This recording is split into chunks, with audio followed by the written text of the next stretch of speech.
On the afternoon of April 30th, 1945, deep beneath a ruined Berlin, Adolf Hitler put a pistol to his head and pulled the trigger. Within minutes, his body was carried up a narrow staircase, doused in petrol, and set ablaze in a shallow bomb crater outside the Reich Chancellery. Yet what happened next would become one of history's most enduring mysteries, a puzzle that would not be fully resolved for decades, and one that gave rise to some of the most extraordinary, dangerous, and persistent myths of the 20th century. What actually happened to the body of the most feared man in Europe? Where did the remains go? Who had custody of them? And why for so long did the world refuse to accept the truth? In this video, we will find out. So without further ado, let's start at the very beginning. To understand what happened to Hitler's body, we must first understand the circumstances in which he died. By late April 1945, the Soviet Red Army had encircled Berlin in an iron ring. 2 million soldiers, backed by thousands of tanks and artillery pieces, were closing in from all directions. The city was a wasteland of rubble, smoke, and corpses. Fires burned unchecked across entire city blocks. The sound of artillery was constant, a low rolling thunder that never ceased. The once grand boulevards of the capital of the Third Reich were now killing grounds, littered with the wreckage of a civilization that had destroyed itself through its own monstrous ambitions. Beneath the surface of this catastrophe, 50 feet underground, Hitler lived in his last refuge, the Führer bunker. This concrete labyrinth beneath the Reich Chancellery had been his home since January 1945. It was a claustrophobic world of humming ventilation systems, flickering fluorescent lights, and the perpetual smell of diesel exhaust. The bunker was divided into two sections, an upper bunker and a lower bunker, connected by a staircase. The lower bunker, where Hitler spent most of his time, contained his private suite, a conference room, a small study, and quarters for Eva Braun, who had joined him in the final days out of what she called devotion. Around them lived a small, increasingly frantic court, secretaries, adjutants, doctors, a cook, and the dwindling remnants of a staff that had once administered a continental empire. Those who were present in those final days have left accounts of extraordinary psychological intensity. Hitler had aged catastrophically. His left hand trembled uncontrollably, a symptom of the advancing Parkinson's disease he had suffered from for years. His face was ashen. He walked with a stoop, shuffling through the bunker corridors with the gait of a very old man, though he was only 56 years old. He raged against his generals, accused them of treachery, and retreated into fantasies about armies that no longer existed. He spent hours at his maps, moving phantom divisions with a pointer, planning counter-offensives that could never be launched. And yet, even in this diminished state, he retained the power to terrify. His eyes, described by visitors as the last vivid thing about him, could still hold and paralyze. The final countdown began in earnest on April 22, 1945, when Hitler learned that the SS Panzer Corps he had ordered to relieve Berlin had failed to advance. He collapsed into a prolonged breakdown, screaming that he had been betrayed by everyone, that the war was lost, and that he would stay in Berlin and die there rather than flee. It was the first time he had publicly acknowledged the reality of defeat. From that moment, his focus shifted from the conduct of the war to the management of his own death. He was determined above all else that his body should not fall into enemy hands. The fate of Benito Mussolini, who had been shot by Italian partisans just 2 days before Hitler's own death, and whose body was hung upside down from a lamppost in Milan for the crowd to desecrate, haunted him terribly. He was resolved that no such spectacle would be permitted. He would control his final exit, and he would ensure that nothing remained for the Russians to parade through the streets of Moscow. On April 29, 1945, the day before he died, Hitler conducted a brief, strange wedding ceremony with Eva Braun in the conference room of the lower bunker, with Joseph Goebbels and Martin Bormann serving as witnesses. Afterwards, he dictated his personal will and his political testament, documents that expressed no remorse for the devastation he had caused, but rather blamed Germany's defeat on the Jews and the failures of those around him. He distributed cyanide capsules to his secretaries and arranged for his personal physician, Dr. Ludwig Stumpfegger, to test their potency on his dog, Blondie. The dog died. Hitler wept. The decision about the precise method of his suicide had been a subject of considerable debate in the bunker. Hitler did not trust the cyanide capsule alone, fearing it might not work quickly enough or that he might survive it in some incapacitated state. He therefore determined to shoot himself simultaneously with biting down on the capsule, a method that would ensure death from two directions at once. Eva Braun, by contrast, chose to use only the cyanide. She had no interest in the mess of a gunshot wound. On the afternoon of April 30th, 1945, at approximately 3:30, Hitler and Eva Braun retired to his private study. The staff assembled in the corridor said their farewells. Several accounts describe Hitler moving along the line, shaking hands with each person in turn, his expression detached, almost serene. Then the door to the study closed. What happened next was reconstructed in painstaking detail by Soviet investigators, Allied historians, and later by forensic scientists. Eva Braun sat on the sofa beside Hitler and bit down on her cyanide capsule. She died almost immediately. Hitler simultaneously bit down on his own capsule and fired his Walther PPK pistol into his right temple. The bullet entered above the right ear and exited above the left, shattering the skull. Death was instantaneous. After a few minutes, when no sounds came from behind the closed door, Hitler's valet, Heinz Linger, entered the study along with Martin Bormann. They found Hitler slumped on the sofa, blood still flowing from the wound in his right temple, pooling on the cushion beside him. Eva Braun lay to his left, curled on the sofa, apparently peaceful, her lips slightly blue from the cyanide. There was a strong smell of bitter almonds, the characteristic odour of hydrogen cyanide, mixed with the acrid smoke of the discharged pistol. Ling covered Hitler's body with a field grey blanket. The scene was witnessed by several people who entered the room in quick succession, including Goebbels and several adjutants. All of them would later provide testimony about what they saw. The bodies were then wrapped in blankets and carried up the 4 flights of stairs from the bunker to the Reich Chancellery garden above.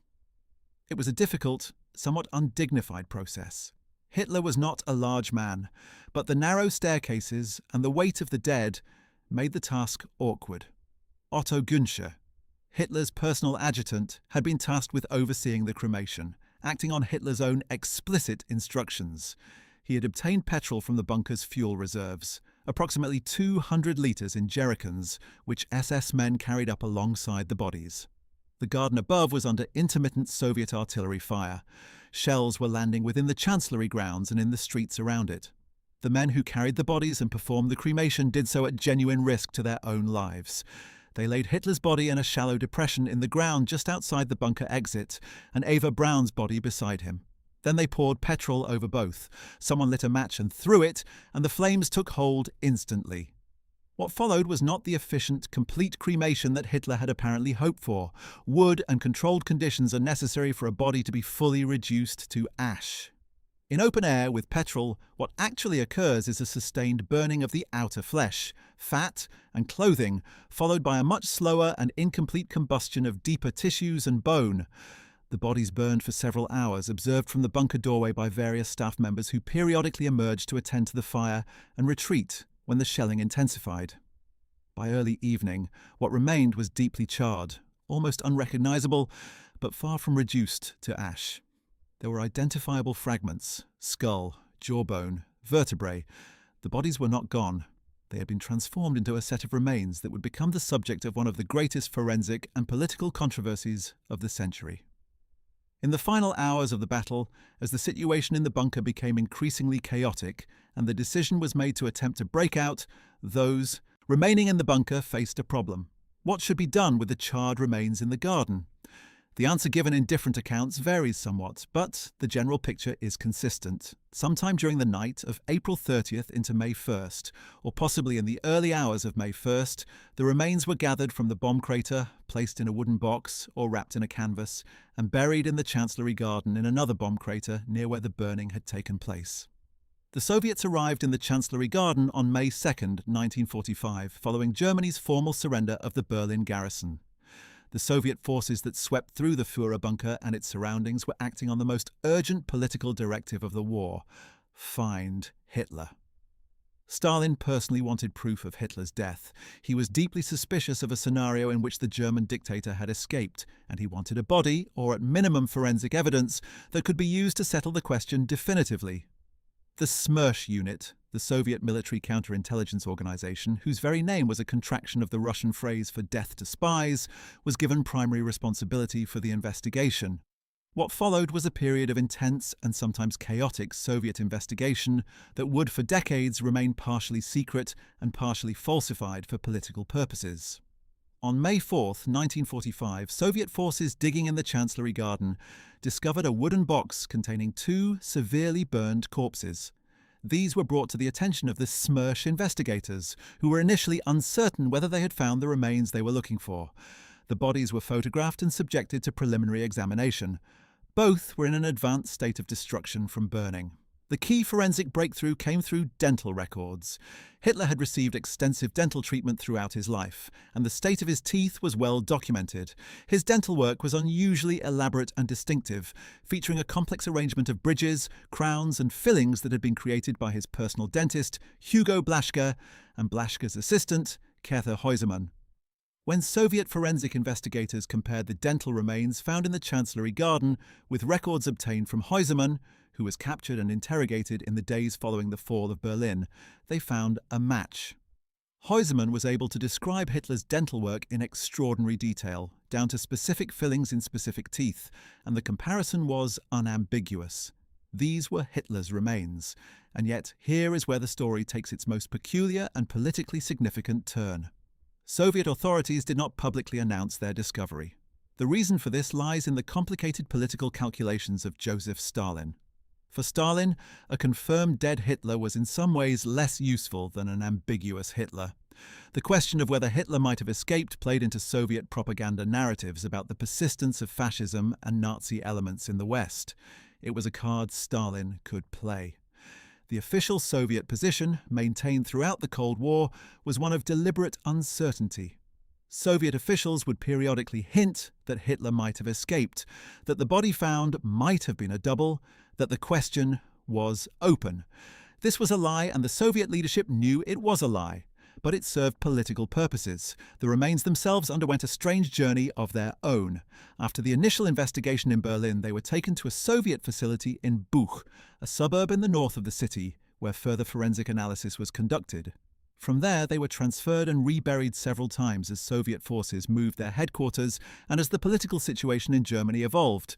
The remains of Hitler and Eva Braun, along with those of Josef and Magda Goebbels, who had also died in the bunker along with their 6 children, were initially buried near Buch, then disinterred, then transported east and buried again near Rathenau, then transported again. The handling of these remains was characterized by a combination of bureaucratic confusion, deliberate secrecy, and competing institutional interests within the Soviet military and intelligence apparatus. The Soviet investigators had, in fact, preserved a crucial piece of evidence that would eventually resolve all ambiguity. From the skull fragment. Recovered in the Chancellery garden, they had separated and preserved the piece most relevant to establishing the cause of death, a fragment of the cranium showing a large exit wound consistent with a close-range gunshot to the head. They also preserved a jawbone with teeth attached. These items were placed in separate boxes and kept in the Soviet archives, their existence known only to a handful of officials. Throughout the late 1940s and 1950s, the absence of any definitive official statement about Hitler's death allowed conspiracy theories to proliferate with remarkable energy. The most persistent and widely believed was that Hitler had escaped from Berlin, travelled to Spain or Argentina or some other refuge, and was living in comfortable anonymity somewhere in the world. This theory was nourished by several genuine facts. Thousands of Nazi war criminals had indeed escaped via so-called rat lines through Spain and South America. Argentina under Juan Perón had been notably accommodating to former Nazis, and the confusion of the final days of the war had indeed left many questions about the movements of various senior figures genuinely unresolved. The theory was also psychologically appealing in a way that is worth taking seriously. The idea that Hitler had simply died quietly in a bunker at his own hand struck many people as an insufficient ending to his story. Justice demanded more. The scale of his crimes seemed to require a more dramatic, prolonged, or public reckoning. The conspiracy theories were remarkably detailed and varied. One widely circulated account held that Hitler had escaped via a network of SS organized escape routes, traveled through Spain under a false identity, and sailed to Argentina on a German submarine. Specific towns in Argentina, specific farms, specific dates of arrival were cited in various accounts. Other theories proposed that he had escaped to Antarctica, where, it was claimed, Nazi Germany had established a secret base, and that he lived there under the protection of German technology. This particular theory, while deeply implausible, drew sustenance from the fact that Germany had indeed mounted expeditions to Antarctica before the war, and had explored the territory then known as Neuschwabenland. Still other accounts proposed he had been spirited away to Spain with Franco's connivance, or that he had undergone plastic surgery and was living in Bavaria, or that he had been secretly evacuated by submarine to a South American location that remained undisclosed. The Allied investigation into Hitler's death was in some ways as confused as the Soviet effort, though for different reasons. The Western Allies did not have access to the Chancellery Garden or the bunker, which lay within the Soviet zone of occupation in Berlin. They were dependent on witness testimony from people who had been present in the bunker: staff, adjutants, secretaries, officers who had managed to flee Berlin before or during the Soviet assault. The most important early investigation on the Allied side was conducted by Hugh Trevor Roper, a brilliant young British intelligence officer, an Oxford historian who was tasked by British intelligence in September 1945 with pulling together all available evidence about Hitler's last days and death. Trevor Roper spent weeks interviewing witnesses and examining documents. His investigation was conducted with extraordinary rigour given the chaos and confusion of post-war Germany. The witnesses he interviewed included Hitler's secretaries Christa Schröder and Traudl Junge, who had been present in the bunker in the final days; Heinz Linger, Hitler's personal valet, who had been among the first to enter the study after the suicide; Otto Günscher, who had supervised the cremation; Erich Kempka, Hitler's personal chauffeur who had helped carry the body; and a number of other staff members. The accounts he gathered were largely consistent with one another, and in November 1945, Trevor Roper produced his report, concluding that Hitler had died in the bunker on April 30th, 1945, by a self-inflicted gunshot wound simultaneous with cyanide poisoning.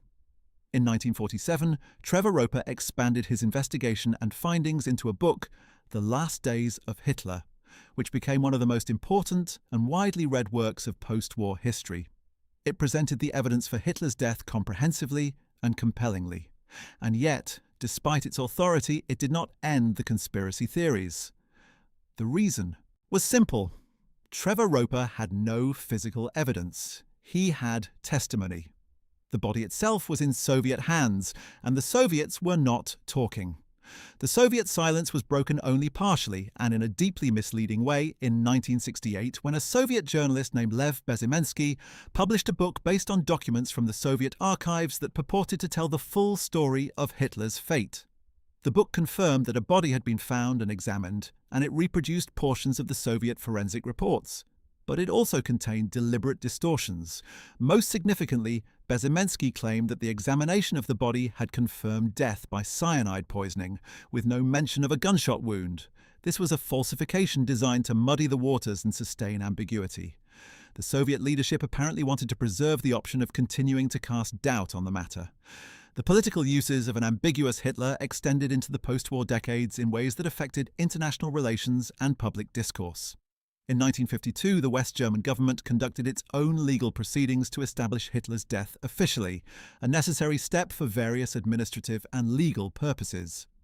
The court concluded that Hitler had died in Berlin on April 30th, 1945, but issued a death certificate with some uncertainty, as no body had been produced for Western examination. The legal process was somewhat surreal, establishing the death of a man whose crimes had defined an era through a bureaucratic procedure in the country he had destroyed. The witnesses to Hitler's death, scattered by the war and imprisonment, gradually came forward with their accounts over the following decades. Each new memoir, each new interview added detail to the picture. Traudl Junge, who had been Hitler's personal secretary and who had taken down his final dictations on the night before his death, gave numerous interviews throughout her long life, and her account was eventually filmed and published as a memoir in 2002, the year she died, also the year of the film Downfall, which would draw heavily on her memories. She described the final days in the bunker with a combination of vivid detail and painful introspection about her own complicity and naivety. Heinz Linger, the valet, published his memoirs in German in 1980 under the title With Hitler to the End, and his account of entering the study and finding the bodies was one of the most detailed first-hand testimonies available. He described Hitler sitting with his head slightly inclined forward, blood flowing from the right temple, and Eva Braun beside him, her legs drawn up on the sofa, peacefully dead from cyanide. Otto Günscher, who had been captured by the Soviets and spent years in Soviet and East German prisons before his eventual release in 1956, was interrogated extensively, and his accounts were recorded in Soviet intelligence files that were only made available to researchers after the fall of the Soviet Union. One of the most significant developments in the long story of Hitler's remains came in 1970, at a military base in Magdeburg, East Germany. The remains that had been interred there, which included those of Hitler and Eva Braun, along with the Goebbels family, were, on the orders of the Soviet KGB chief Yuri Andropov, disinterred, incinerated again to ensure more complete destruction, and the resulting ashes scattered in a nearby river. The decision was taken because the Soviet leadership had become concerned that the burial site might become a site of neo-Nazi pilgrimage if it were ever identified. It was a practical, cold-blooded calculation. Destroy the physical evidence entirely. Make a neo-Nazi shrine impossible. The order was carried out in great secrecy by a small team of KGB operatives. This decision meant that the bulk of Hitler's remains were gone forever, but not all of them. The Soviet archives still contained the skull fragment with the gunshot exit wound and the jawbone with teeth. These items had been kept separately as scientific evidence, and they survived the 1970 destruction order because they were not co-located with the main remains. They remained in secure Soviet archive storage, their existence known to only a small number of officials and researchers. The end of the Cold War and the dissolution of the Soviet Union opened Soviet archives in ways that had been unthinkable during the preceding decades. Russian historians and foreign researchers began to gain access to materials that had been sealed for 50 years. Among the documents that emerged were the original Smersh reports from May 1945, with the forensic findings about the dental identification, the gunshot wound, and the circumstances of discovery. These documents confirmed what British intelligence had concluded in 1945. Hitler had died in the bunker by a gunshot wound to the head on April 30th, 1945. The dental match was unambiguous. The witness testimony was corroborated by forensic evidence. But the skull fragment held in the Russian State Archive became the subject of new controversy in 2009, when American researchers from the University of Connecticut were given permission to examine it. The team, led by forensic anthropologist Nick Bellantoni, examined the skull fragment and subjected it to DNA analysis. Their findings were startling. The DNA extracted from the skull fragment was not consistent with male remains. The fragment appeared to come from a woman under 40 years old. This did not mean that Hitler had not died in the bunker. It meant that the skull fragment the Russians had been presenting as Hitler's for decades was, in fact, most likely a fragment of a different skull, possibly from one of the other bodies found in the Chancellery garden, or possibly from someone entirely unrelated to the events of April 30th. The implications were significant. The Soviet investigators had examined multiple burned bodies in the Chancellery garden and had not always been careful about keeping the remains separate or labelled correctly. The chaos of the final days of the battle, the simultaneous examination of multiple sets of remains, and the subsequent handling of the evidence over decades all created opportunities for mislabelling and confusion. The skull fragment that had been preserved as Hitler's was apparently not his at all. This left the jawbone as the crucial piece of surviving evidence. The jawbone with teeth, preserved separately in the Russian State Archive, had been the basis of the original 1945 dental identification. It had been compared with Heusemann's detailed descriptions of Hitler's dental work and found to match. The 2009 DNA analysis had not been applied to the jawbone, only to the skull fragment, which was now known to be from someone else. The jawbone, with its distinctive dental work, remained the strongest physical evidence of Hitler's identity. In 2018, a team of French forensic scientists was given unprecedented access to the teeth preserved in the Russian State Archive. The team, led by Philippe Charlier of the University of Paris, conducted a detailed examination of the dental remains. They were not permitted to conduct DNA testing, but they performed a thorough visual and technical examination, comparing the teeth with the available dental records, with the descriptions provided by Heusemann and other dental personnel, and with known photographs of Hitler's dental work. Their examination, published in the European Journal of Internal Medicine in May 2018, concluded that the teeth were entirely consistent with what was known about Hitler's dentition and could not have been those of a double. The specific features of the dental work, the materials used, the arrangement of bridges and crowns, the characteristic combination of real teeth and dental prosthetics all matched. The team concluded that their examination confirmed, to the extent forensic science could, that Hitler had indeed died in Berlin in 1945. The dental evidence was further reinforced by the accumulated testimony of the surviving witnesses, which, taken as a whole, presented a remarkably consistent picture. The accounts of Linger, Günsche, Kempke, Junge, Schröder, and the other bunker staff, gathered independently over decades by different investigators in different countries, agreed on the essential facts. Hitler shot himself on the afternoon of April 30th, 1945. The bodies were burned in the Chancellery garden, and the remains were buried nearby. There were minor discrepancies among the accounts, which were to be expected given the stress of the circumstances and the passage of time, but on the fundamental points they were unified. The question of whether Hitler might have used a double, a stand-in who was shot in his place while the real Hitler escaped, was examined by historians with great care and found to be unsupported by any credible evidence. The number of people who would have had to be complicit in such a deception and who would have had to maintain silence for decades was impossibly large. The dental records would have been faked, the autopsy results would have been staged, dozens of witnesses would have been lying consistently and in coordination for the rest of their lives. The logistical requirements of such an escape, getting the real Hitler out of a surrounded city under constant Soviet artillery bombardment through a web of checkpoints and patrols, were also examined and found to be essentially impossible, given what was known about the state of Berlin in the final days.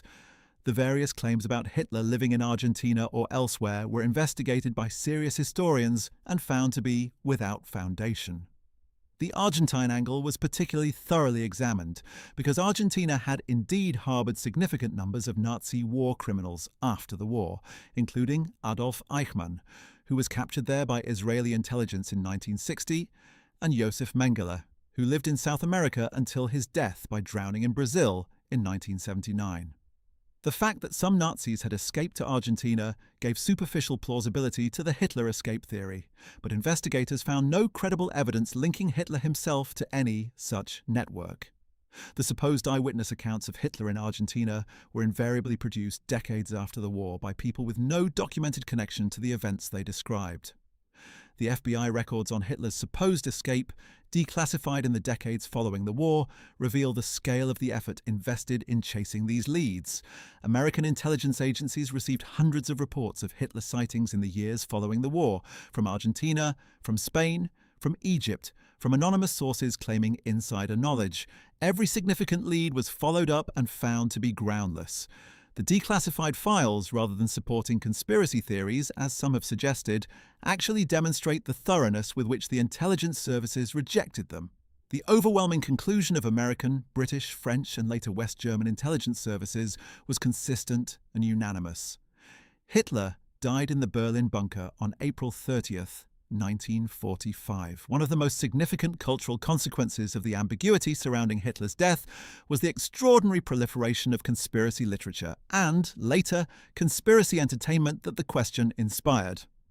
From the 1950s through the present day, books, films, documentaries, and internet content have returned obsessively to the possibility of Hitler's survival.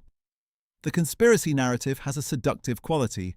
It involves secret knowledge, powerful institutions engaged in cover-up, and the satisfying suggestion that the official version of events cannot be trusted.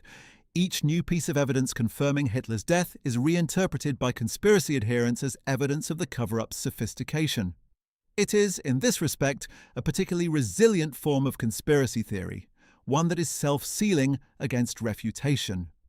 The psychological roots of the Hitler survival myth run deep.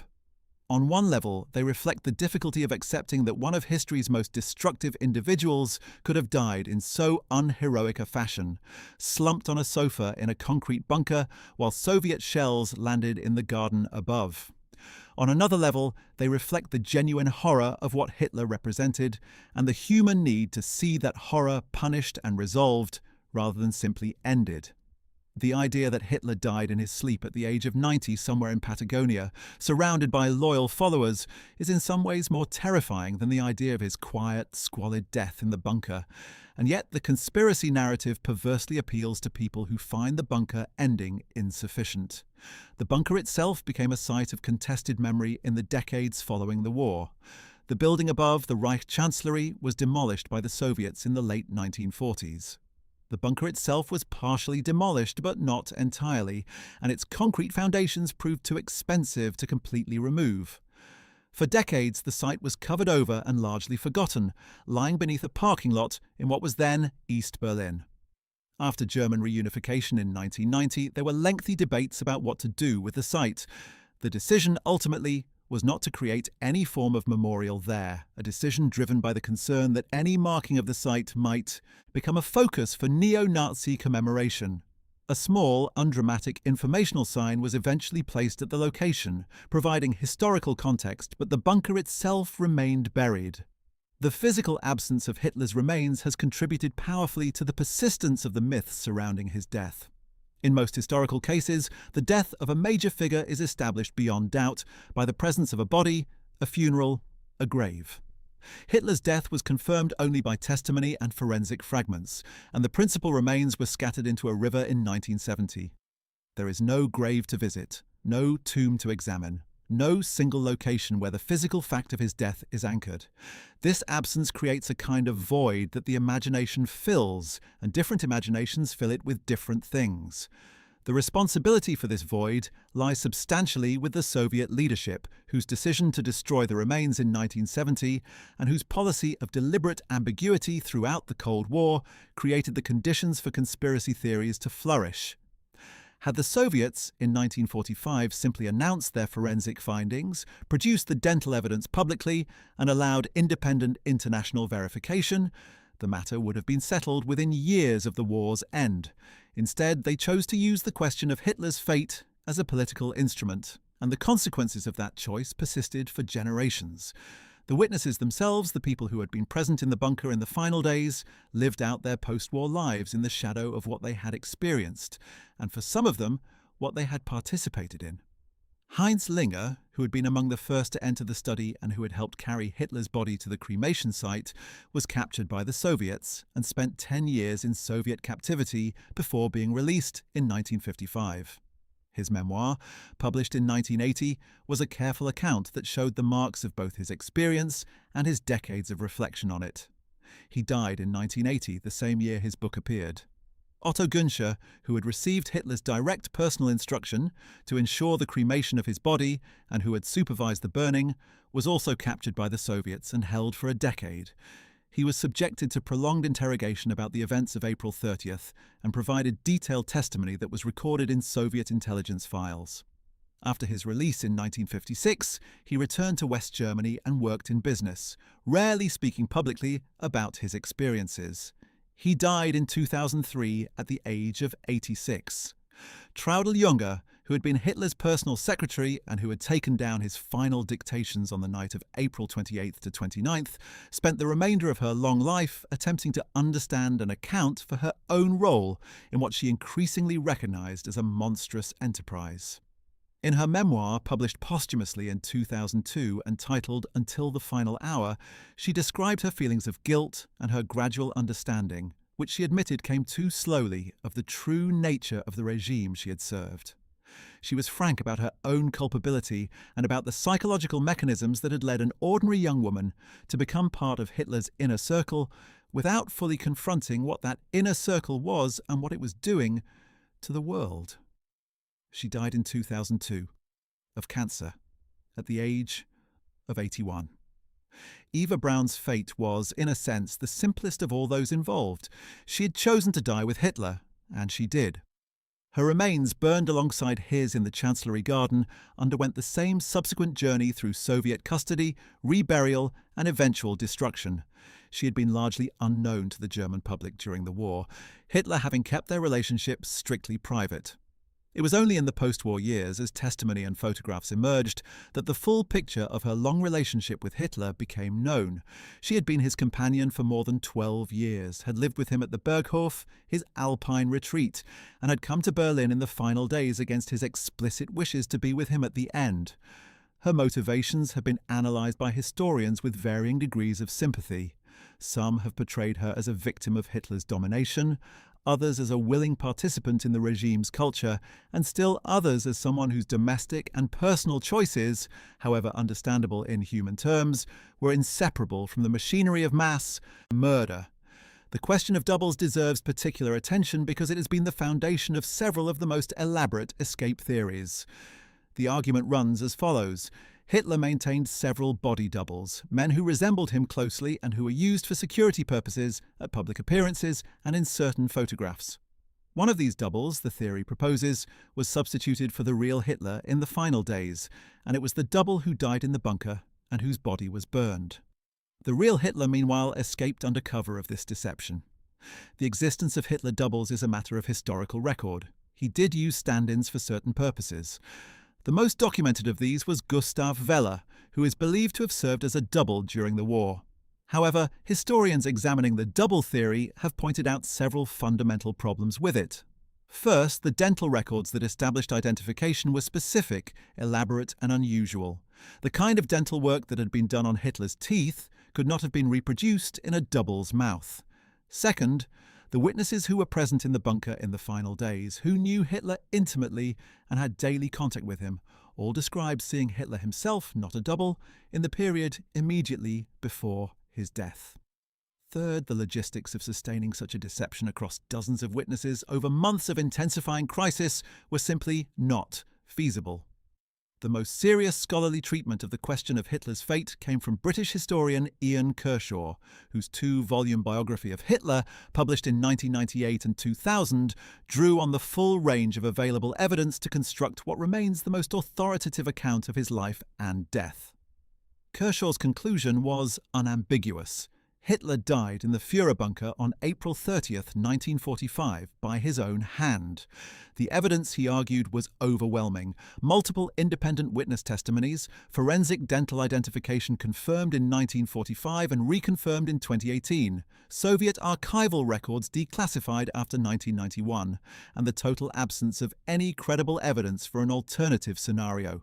The story of what happened to Hitler's body also intersects in important ways with the broader story of how Germany and the world came to terms with the Nazi period and the Holocaust. The absence of a definitive, public, physically located end to Hitler created a kind of psychological wound in the collective consciousness, a space where denial and fantasy could take root.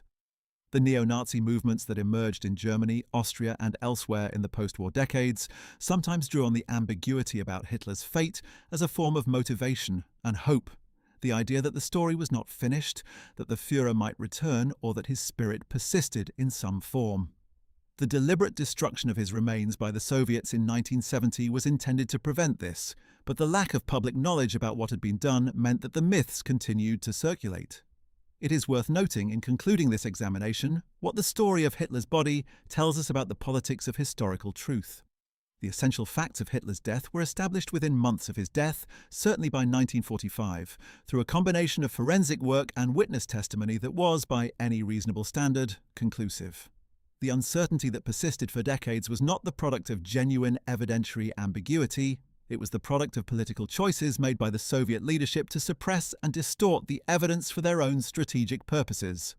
The Soviet decision to present an ambiguous story was a form of continued ideological warfare, and its consequences, the proliferation of conspiracy theories, the delayed public reckoning with the facts, the neo-Nazi myths of survival, were entirely predictable. The French forensic study of 2018, which subjected the surviving dental remains to the most rigorous modern analysis, brought the evidentiary question as close to final resolution as it is possible to come, given the destruction of the main physical remains. The teeth in the Russian state archive match what is known of Hitler's dentition. The dental work is consistent with the records. The materials used, the specific combination of different metals in the fillings, the arrangement of the prosthetic work are all consistent with the documented work of the dental team that treated Hitler. There is, the French team concluded, no reasonable basis for continued doubt. The enduring fascination with the question of what happened to Hitler's body reflects something important about the human relationship to historical catastrophe.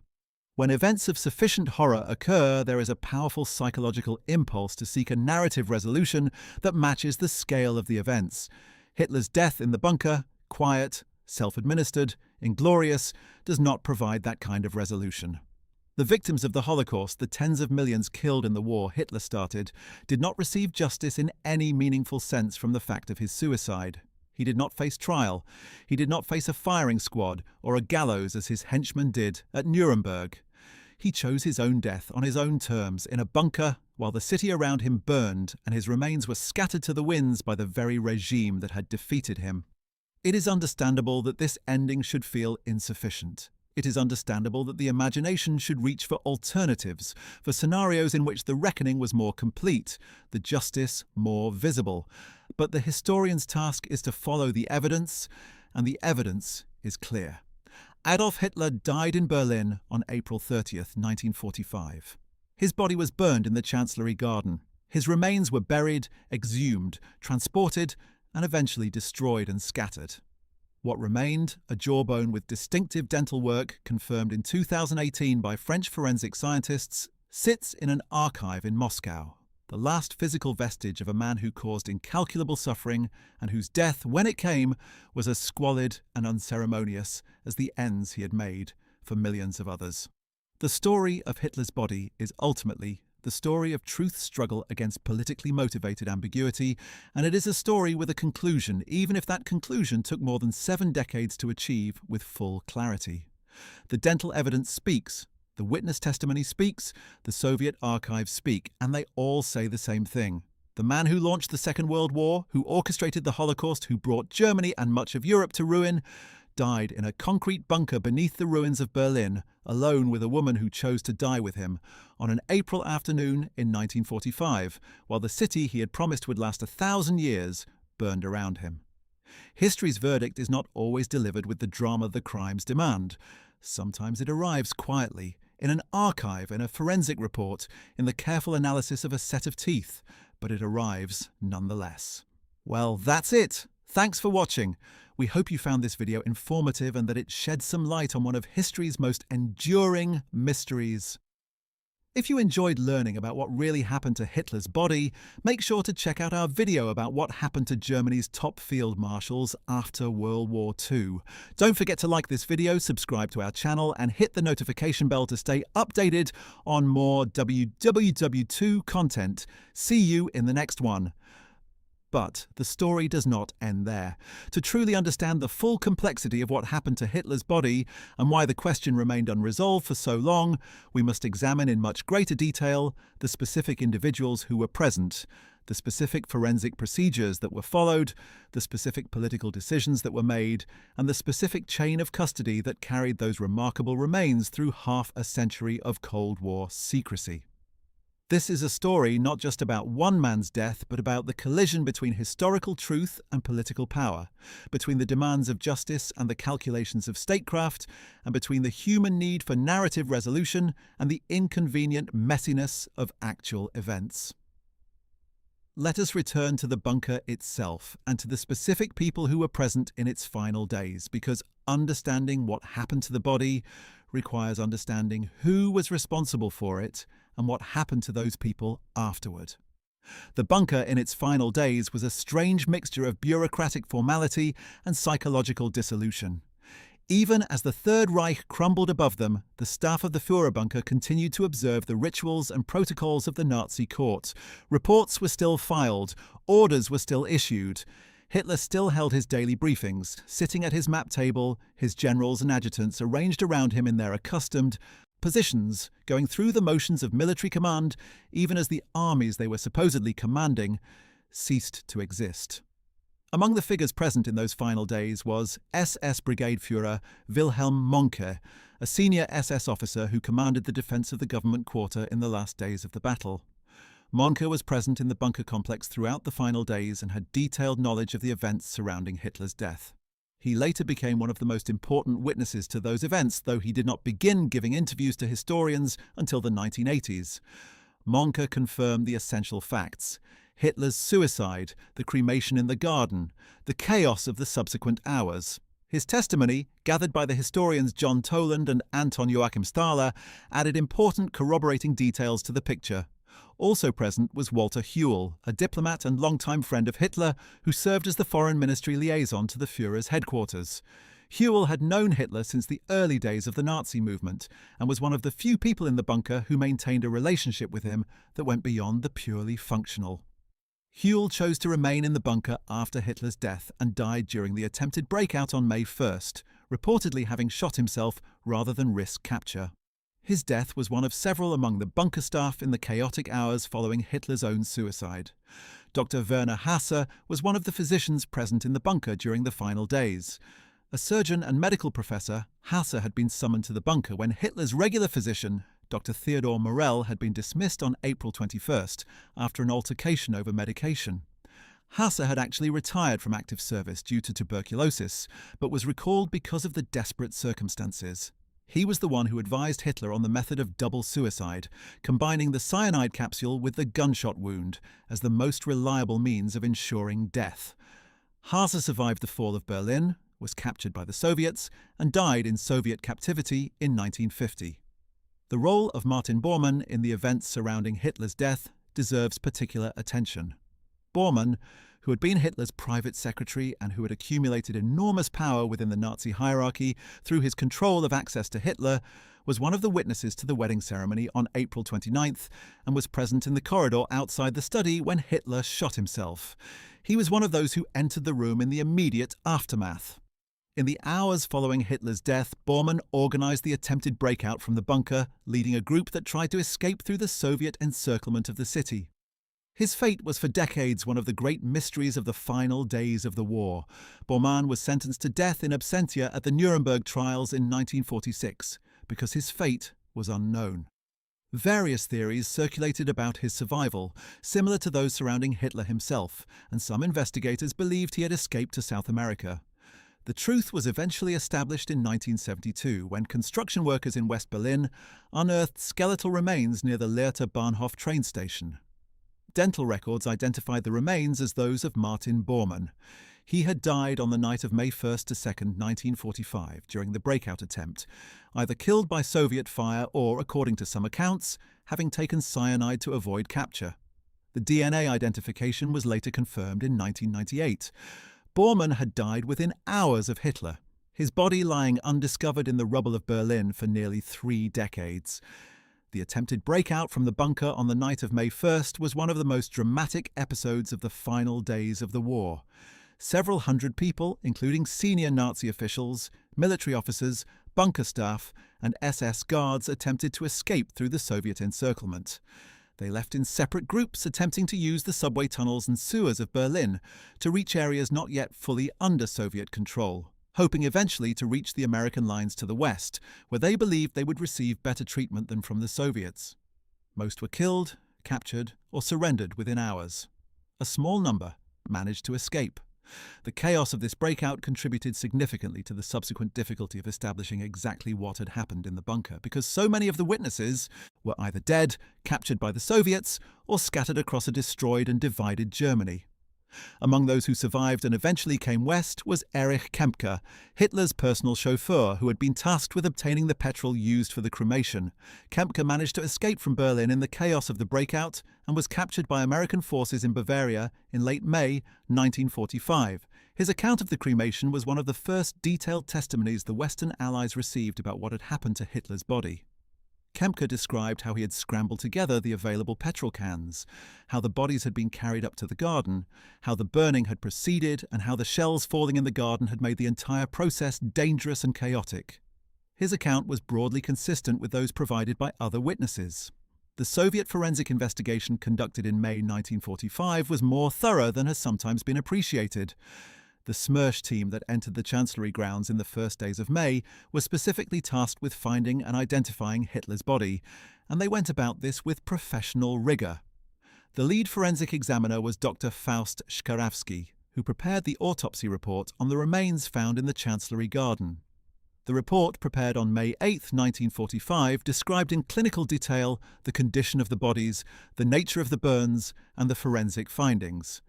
It noted the presence of a jawbone and teeth that were subsequently compared with the dental records provided by Käthe Häusermann. Käthe Häusermann's testimony was crucial. She was Dr. Hugo Blaschke's dental nurse and had assisted with Hitler's dental care throughout the war. When she was captured and interrogated by Soviet intelligence in early May 1945, she provided an extraordinarily detailed description of Hitler's teeth and dental work. She described the specific fillings in specific teeth, the materials used, the arrangement of the various prosthetic elements. She described a distinctive bridge on the upper right side and specific crowns on particular teeth. When the Soviet forensic team compared her description with the teeth in the jawbone they had recovered from the Chancellery garden, the match was complete. Häusermann had no reason to lie, and every reason to be truthful. Her cooperation was the condition of whatever consideration she might receive from her captors. Her testimony was recorded and preserved in the Soviet archives, and it remained one of the strongest pieces of evidence for the identification of Hitler's remains until the 2018 French forensic study independently confirmed the same conclusions. Häusermann herself paid a heavy price for her cooperation.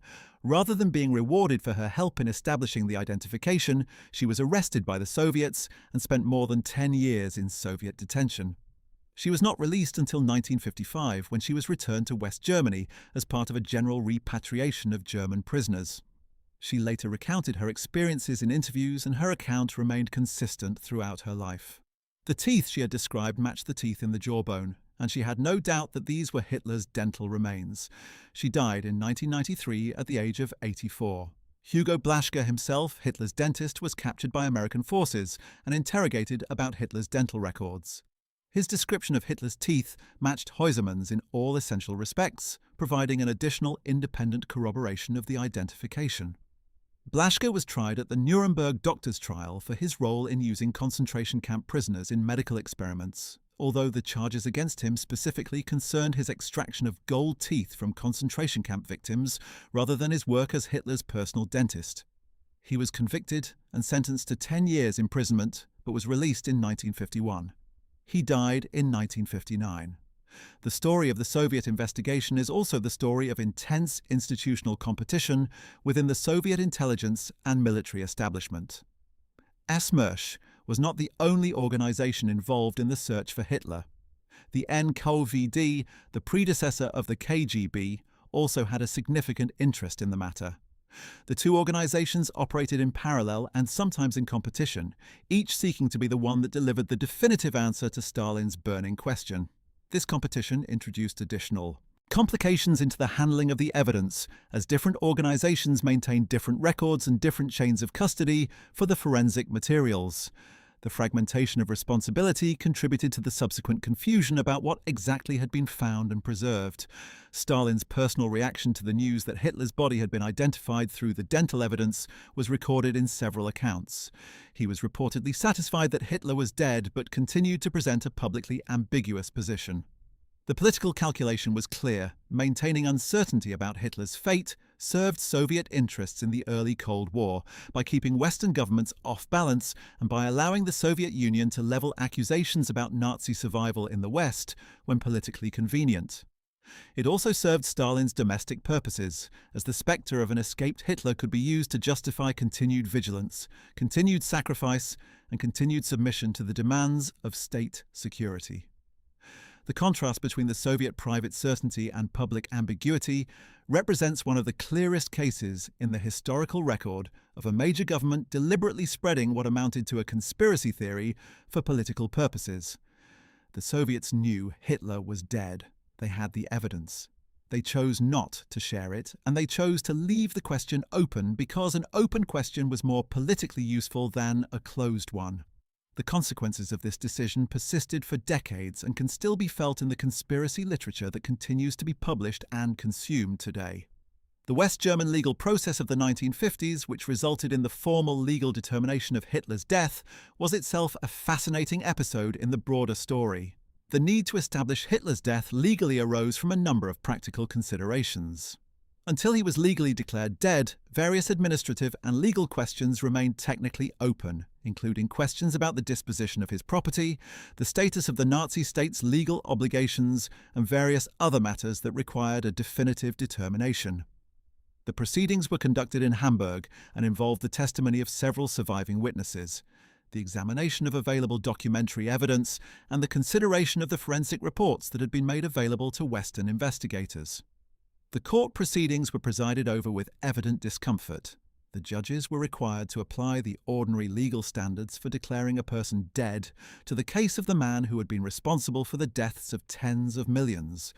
The witnesses who appeared were former members of Hitler's entourage who had to submit to formal questioning about events that were, in many cases, the most traumatic of their lives.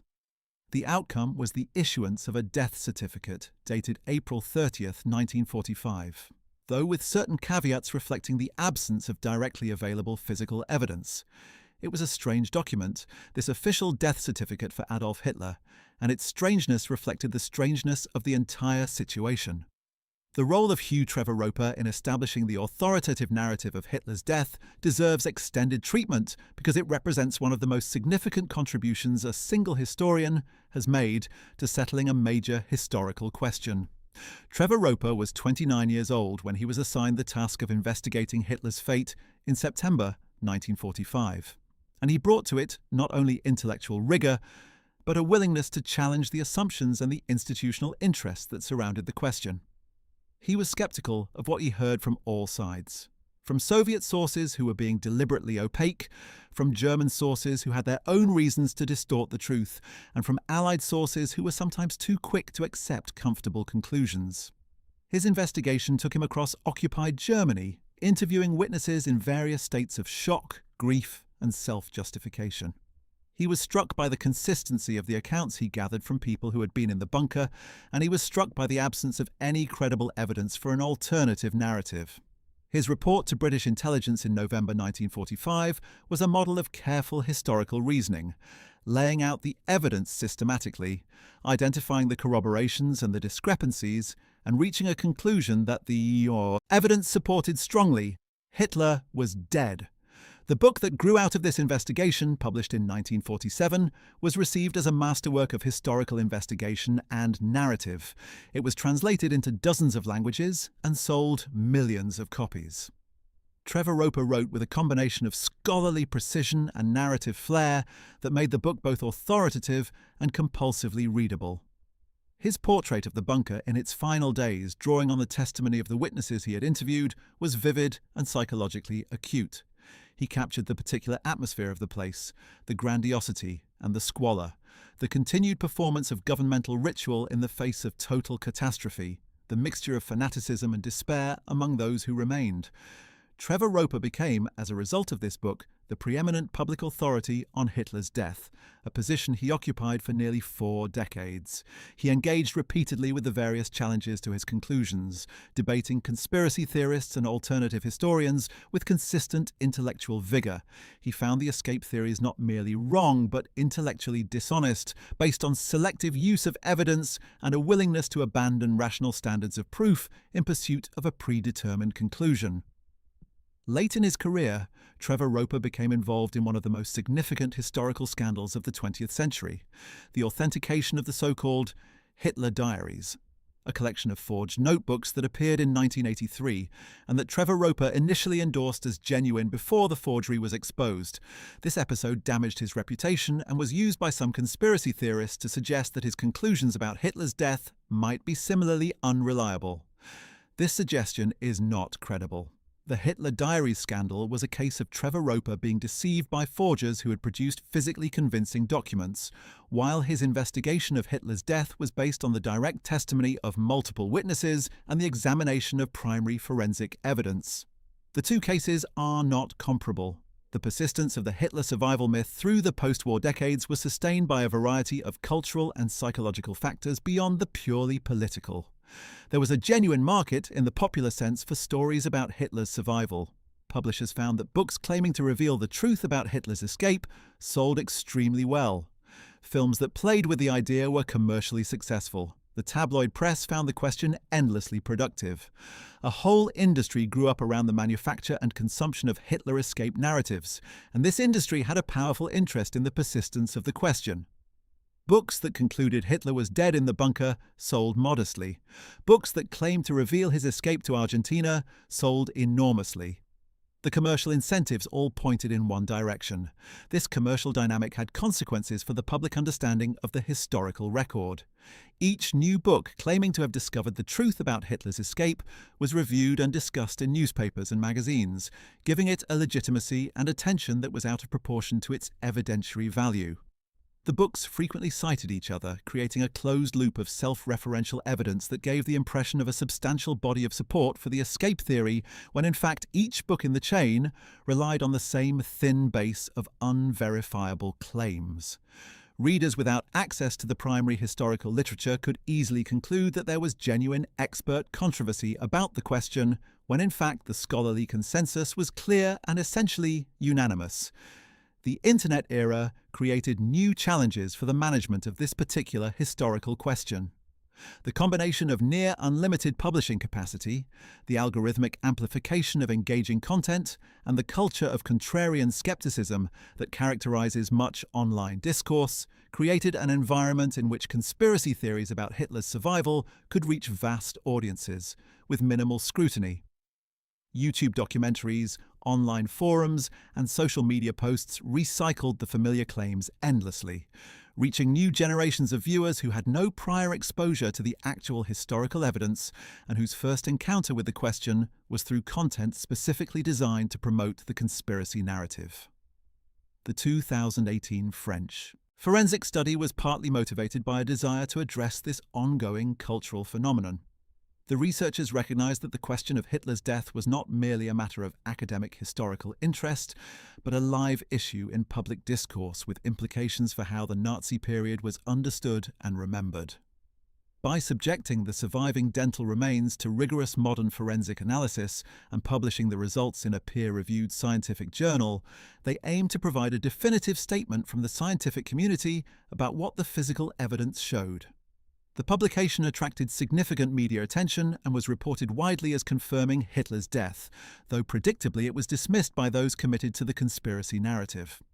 One of the aspects of the story that has received insufficient attention in popular accounts is the fate of the people who were most directly involved in Hitler's death and the handling of his remains.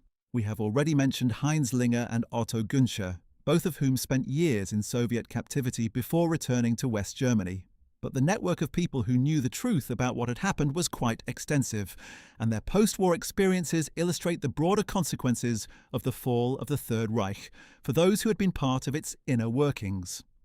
Rokas Misch, who served as Hitler's personal bodyguard and telephone operator in the Führer bunker, was present throughout the final days and was one of the last people to leave the bunker alive.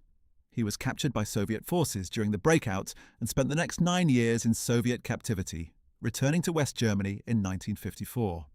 In his later years, he became something of a public figure, giving numerous interviews and providing testimony to historians and filmmakers.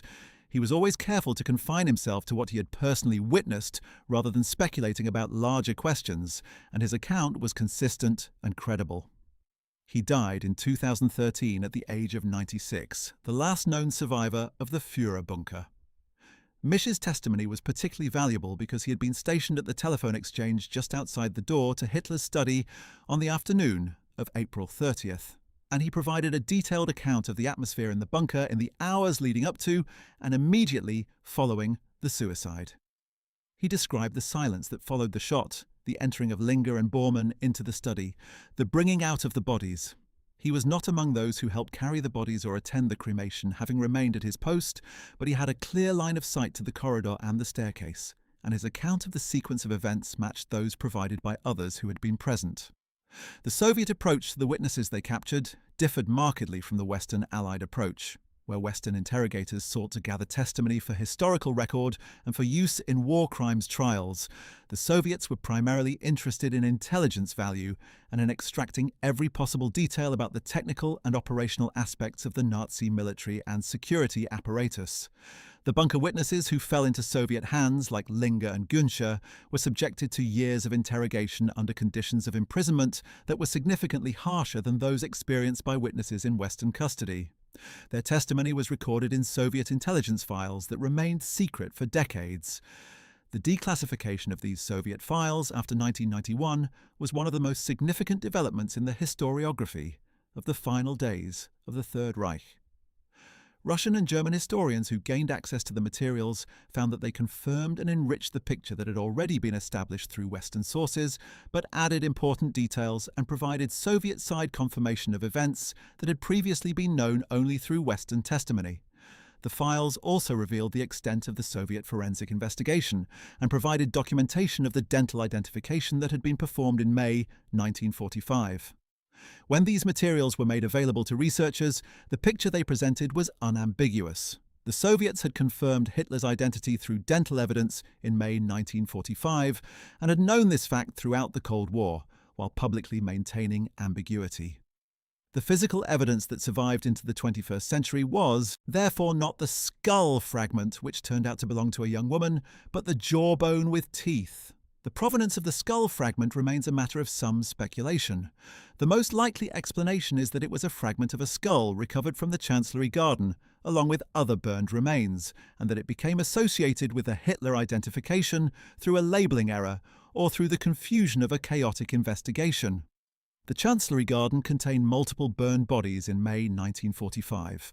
Hitler and Eva Braun were not the only people who had died in or near the bunker complex in the final days, and the garden itself was littered with the casualties of the battle. The jawbone, by contrast, has a clear and consistent chain of custody from the time of its recovery in 1945 through to the 2018 French forensic study.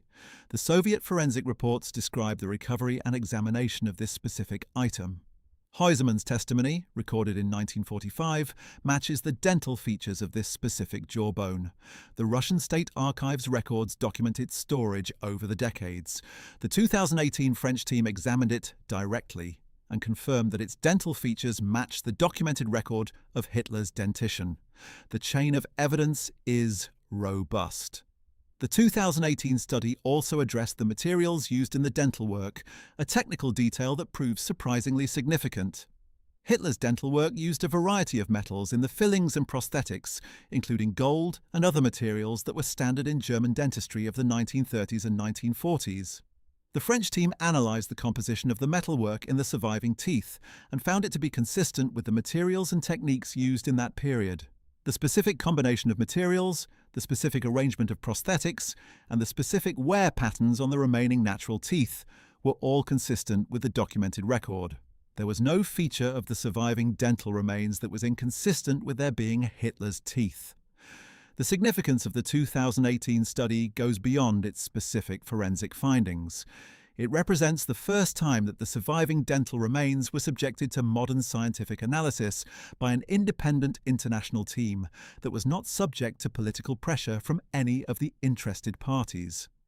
Previous identifications had been made by Soviet forensic teams operating under direct political supervision, by West German courts working from incomplete evidence, and by historical investigators working primarily with documentary sources.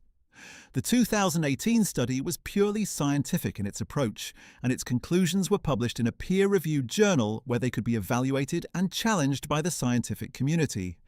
No credible challenge has been forthcoming. The story of the teeth in the archive brings us back to the fundamental question of why the mystery of Hitler's body persisted for so long, and why it continues to attract attention. The answer is not, as conspiracy theorists sometimes suggest, that there is genuine doubt about the historical facts. The facts are clear. The answer is rather that the story of Hitler's death touches something deep in the human relationship to extraordinary historical events, something about the way we process and remember catastrophe, something about the relationship between narrative satisfactions and historical truth. The history of the 20th century produced several cases in which the death of a major historical figure was disputed or embellished with alternative narratives. the death of Adolf Hitler, the fate of the Romanov family in Russia, the alleged survival of various other historical figures. What these cases have in common is that they all involve historical figures whose deaths occurred in circumstances of chaos, secrecy, or political manipulation, and whose remains were not immediately available for independent verification. In each case, the absence of transparent, publicly verifiable physical evidence created a space that was filled with speculation, myth, and sometimes deliberate fabrication. The contrast with cases where the evidence was handled transparently is instructive. The death of Benito Mussolini, shot by partisans and his body displayed publicly in Milan, generated no serious conspiracy theories about his survival. The deaths of Hitler's senior associates at Nuremberg, publicly witnessed executions in a controlled setting with immediate disposal of the bodies under international observation, generated no serious theories about their survival. The transparency of the evidence settled the questions definitively. It was the opacity of the Soviet investigation, the political decision to suppress the evidence, that created the conditions for 60 years of conspiracy theories about Hitler. This lesson has implications that extend beyond the specific historical case.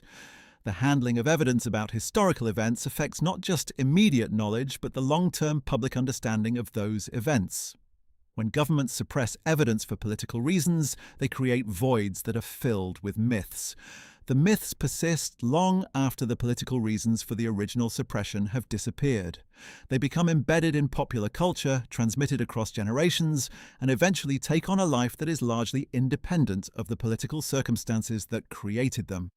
The Soviet decision to maintain ambiguity about Hitler's fate in the late 1940s is still generating conspiracy content on social media in the 2020s.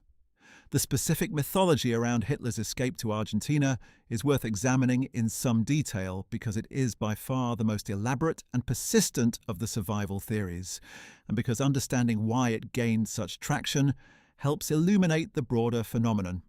The Argentina theory draws on several genuine historical facts. The operation of rat lines that helped Nazi war criminals escape to South America, the presence of Perón's sympathetic government, the discovery of significant numbers of former Nazis living in Argentina and other South American countries in the post-war years. From these real foundations, the theory extrapolates to the claim that Hitler himself used the same network. The extrapolation fails on multiple grounds. The rat lines that carried lesser Nazi criminals to South America were covert, improvised operations that depended on individual initiative and local contacts. Transporting the most famous man in the world, a man whose face was known to essentially every person alive, and whose escape would have required the active cooperation of dozens or hundreds of people, including submarine crews, Spanish officials, Argentine immigration authorities, and numerous others, would have been a qualitatively different undertaking. The security requirements would have been immense. The number of people who would have had to know and keep silent forever was impossibly large. The theoretical possibility that such an operation could have been mounted collides with the practical reality that there is not a single document, not a single credible witness, not a single piece of physical evidence linking Hitler to any such escape route. The supposed eyewitness accounts of Hitler in Argentina that have circulated since the 1950s share a common characteristic. They invariably describe encounters with an unnamed or thinly disguised figure who matches Hitler in certain respects and who was encountered in circumstances that prevent any documentation or verification. The supposed witnesses are invariably dead by the time their accounts are published, or are anonymous, or are located in countries where verification is difficult.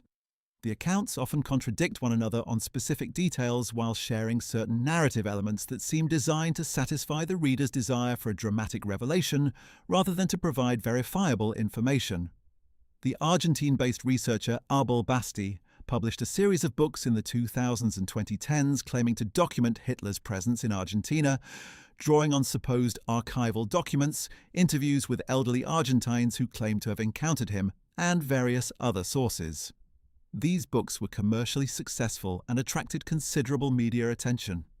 Professional historians who examined Basti's evidence found it to be a mixture of genuine documents taken out of context, misidentified photographs, unverifiable claims, and straightforward fabrications. The documents Basti cited from Argentine archives either could not be located or, when examined in context, did not support the claims he made about them. The 2015 book by journalist Giles Milton, Churchill's Ministry of Ungentlemanly Warfare, contained no material about Hitler's escape, but the same year saw the publication of several other books revisiting the Argentina theory, each claiming to have new evidence. The pattern repeats reliably.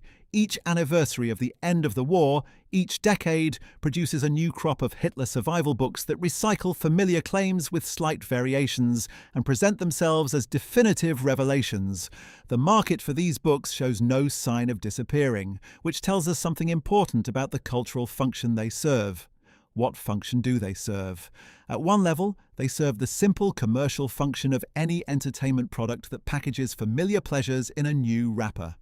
At a deeper level, they serve a psychological function related to how people process historical trauma.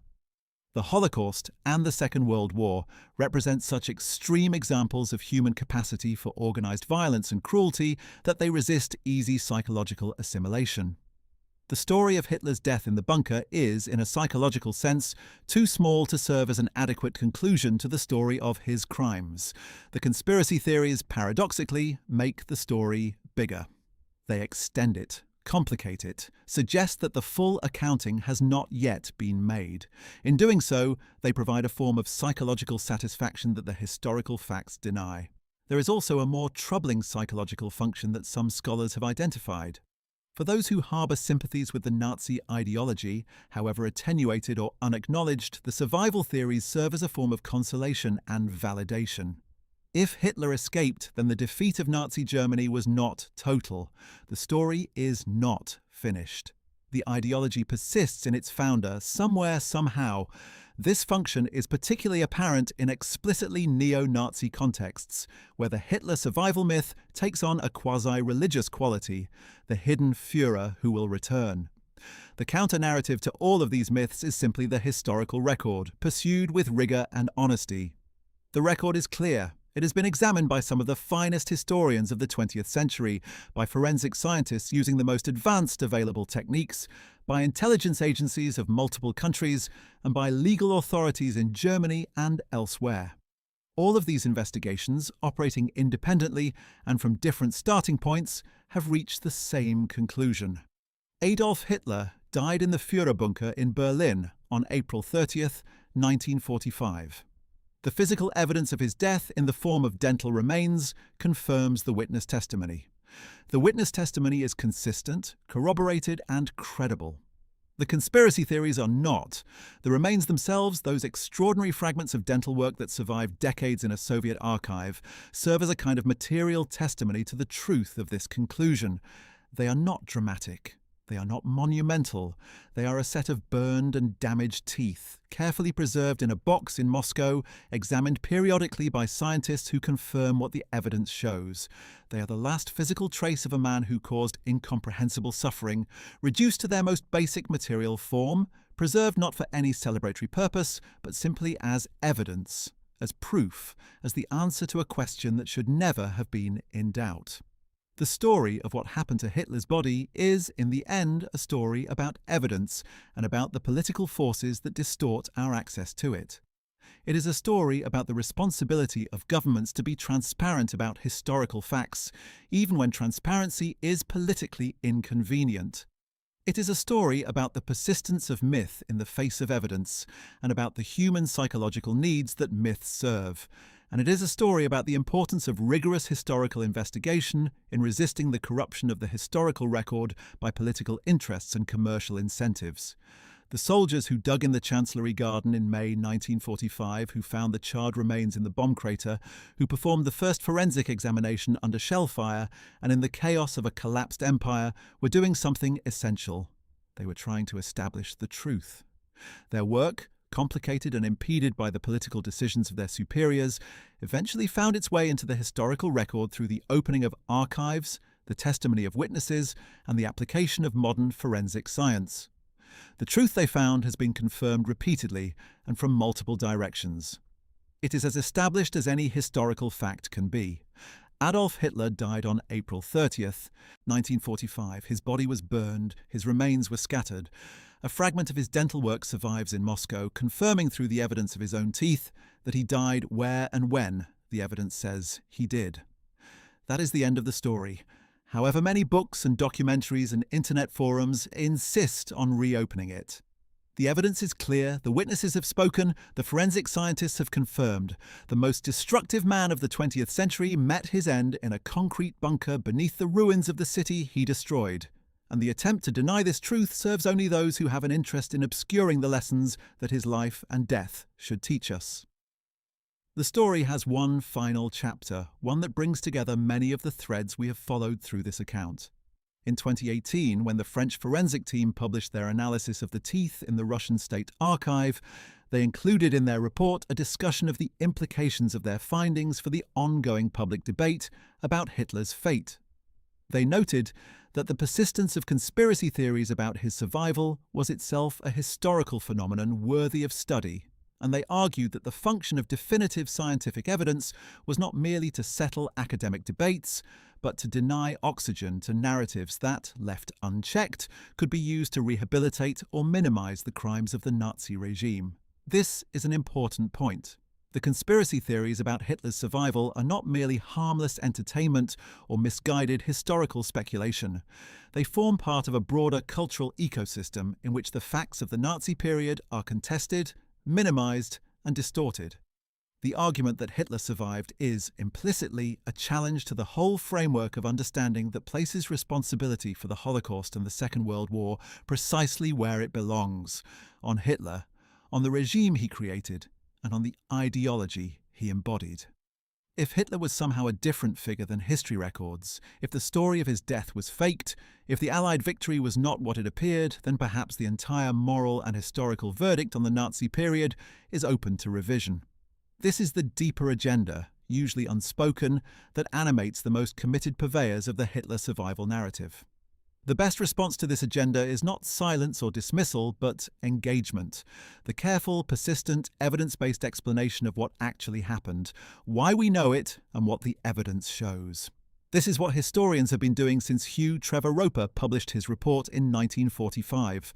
It is what the French forensic scientists did in 2018. It is what responsible journalism and education should continue to do. The facts of Hitler's death are clear. The evidence is available. The conclusion is not in doubt. The jawbone in Moscow, those few surviving teeth, represent the last physical link to a man whose name has become synonymous with the worst of what human beings are capable of doing to one another. They sit in their archive box, examined periodically, confirming periodically what the evidence shows. They are not a monument and not a memorial. They are evidence, and the truth they preserve is the truth that history requires, that this man lived, committed crimes on an unimaginable scale, and died in a bunker in Berlin on April 30th, 1945, while the city he had promised would last 1,000 years burned around him. Well, that's it. Thanks for watching. We hope you found this video informative and that it helped you understand one of the most enduring mysteries of the Second World War. If you enjoyed this deep dive into what really happened to Hitler's body, make sure to check out our other videos on the fates of Germany's top commanders after the war. Don't forget to like this video, subscribe to our channel, and hit the notification bell so you never miss another piece of World War II history. See you in the next one! There is another dimension to the story of Hitler's body that deserves careful examination: the way in which the question of his fate became entangled with the broader post-war struggle over the meaning and memory of the Second World War. The death of a dictator is never merely a private or even a political event. It is a symbolic moment that shapes the way in which the era he dominated is subsequently understood, remembered, and assigned moral significance. The manner of Hitler's death, the circumstances in which it occurred, and the fate of his physical remains all became elements in a contested historical narrative that different parties sought to shape for different purposes. For the Allied powers, and particularly for the Western democracies, the confirmed death of Hitler in a Berlin bunker served an important psychological and political function. It allowed the story of the war to be told as a narrative of victory over evil, with the evil decisively extinguished. The execution of senior Nazi leaders at Nuremberg, the dismantling of the Nazi state, and the Allied occupation of Germany together created a framework within which the defeat of Nazism could be understood as complete and conclusive. Hitler's death in the bunker was the necessary beginning of this narrative. Without a confirmed dead Hitler, the story of the war's end was incomplete. For the Soviet Union, as we have seen, the political calculus was different. The Soviets had paid an incomprehensibly high price for their victory over Nazi Germany. Approximately 27 million Soviet citizens died in the conflict, a figure that exceeds the combined military casualties of all other nations involved in the war. The Soviet victory over Nazi Germany was the foundational myth of the Soviet state in the post-war period, the source of legitimacy for the regime and the basis for the cult of heroic sacrifice that shaped Soviet society for generations. The story of the war in the Soviet telling required the Soviet Union to be the primary agent of Hitler's defeat, and the handling of Hitler's remains was, in this context, a matter of symbolic as well as strategic importance. The Soviet claim to have been the power that defeated Hitler, that occupied Berlin, and that held the physical evidence of his death was a claim to historical preeminence that served multiple purposes. It justified the enormous human cost of the Soviet war effort, it supported Soviet claims to a leading role in the post-war world order, and it served as a lever in negotiations with the Western powers. The decision to maintain ambiguity about Hitler's fate was, in this context, a continuation of the war by other means, a way of retaining a strategic asset that could be deployed whenever politically useful.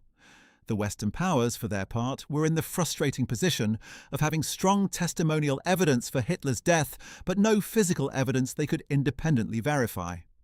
The Soviet zone of occupation in Berlin contained the Führer bunker, the Chancellery Garden, and the other key sites. The Soviets controlled access to these sites and to the witnesses they had captured. Western intelligence was aware that the Soviets had conducted a forensic investigation and had reached conclusions, but the full details of those conclusions were not available to Western analysts until the archives opened after 1991. The intelligence competition over the question of Hitler's fate was in some ways a microcosm of the broader Cold War intelligence contest. The Soviets had physical evidence and witness testimony that confirmed Hitler's death.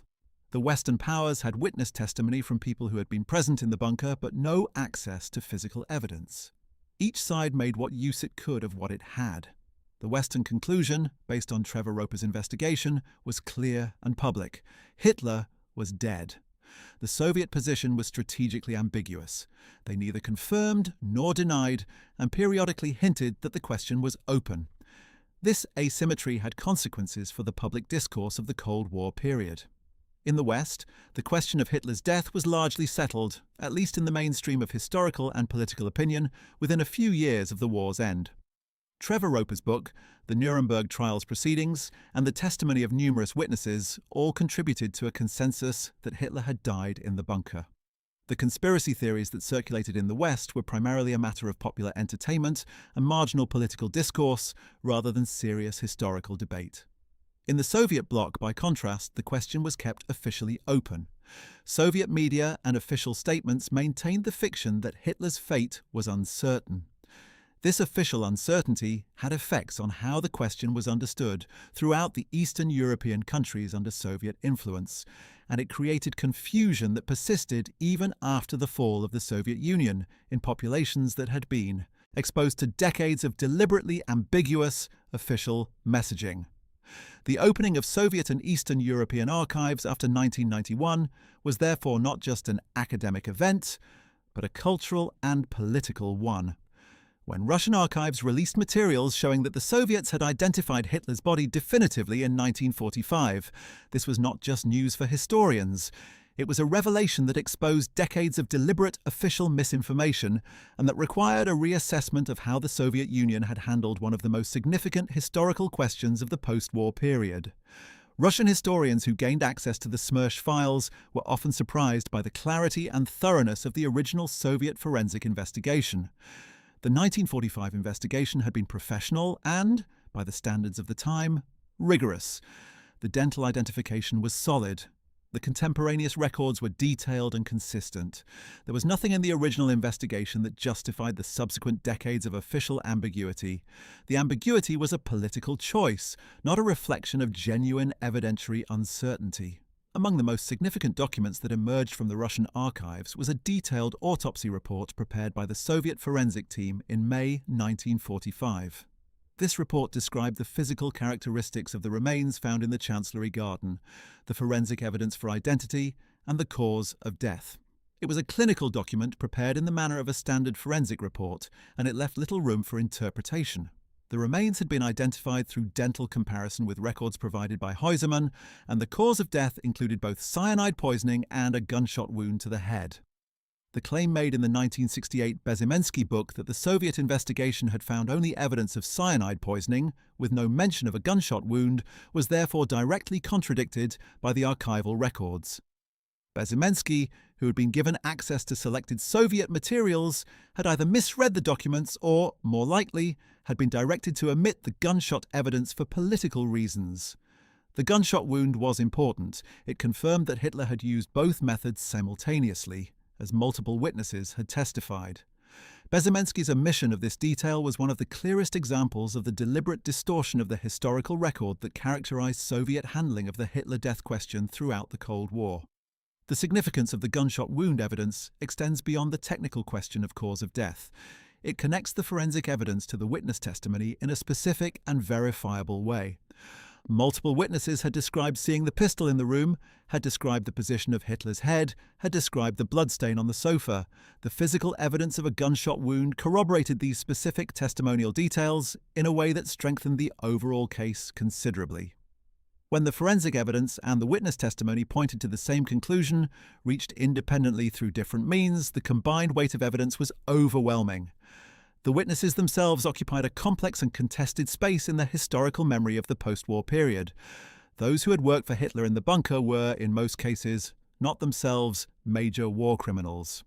They were secretaries, adjutants, bodyguards, drivers, doctors, and domestic staff.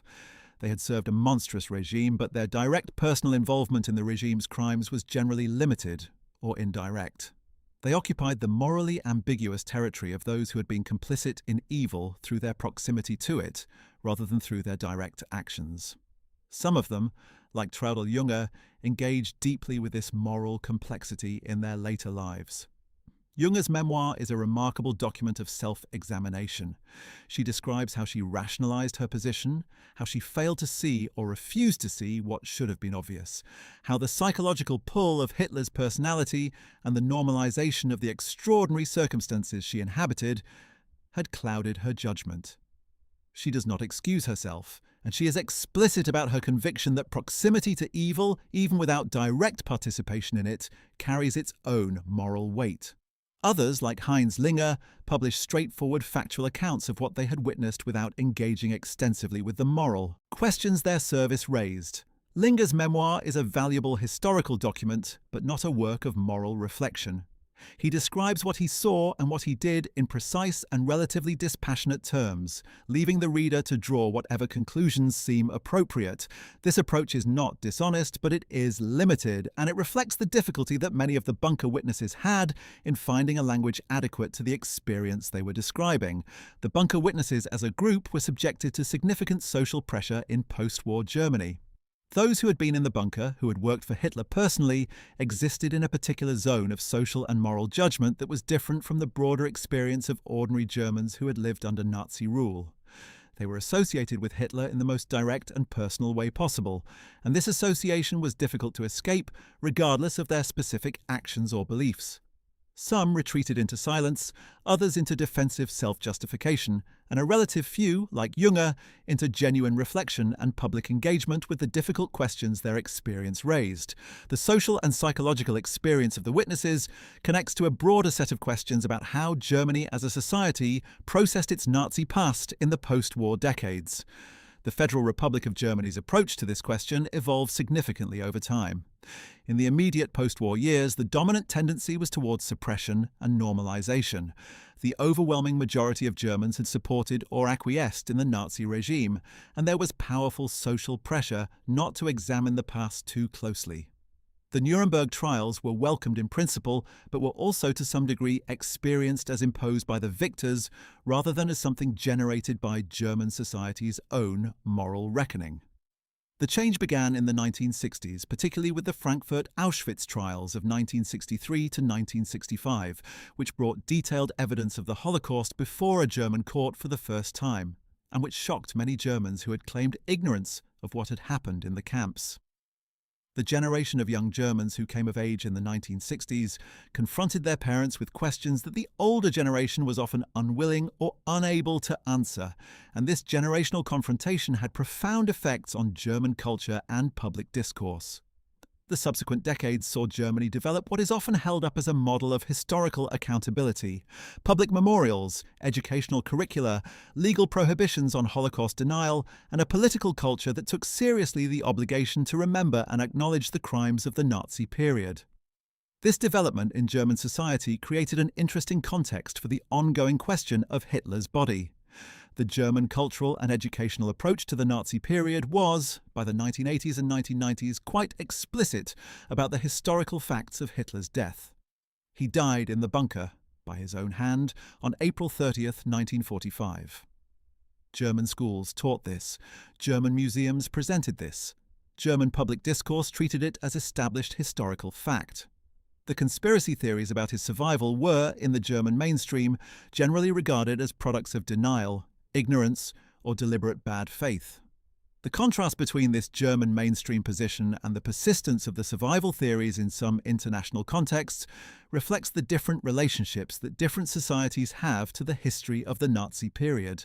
In countries with large immigrant communities from post-war German or Austrian emigration, in countries where the direct experience of Nazi occupation created particular kinds of historical memory, and in countries where the popular culture of the post-war decades had absorbed certain simplified or distorted versions of the history, the question could remain more genuinely open in popular understanding, even as it was closed in scholarly terms.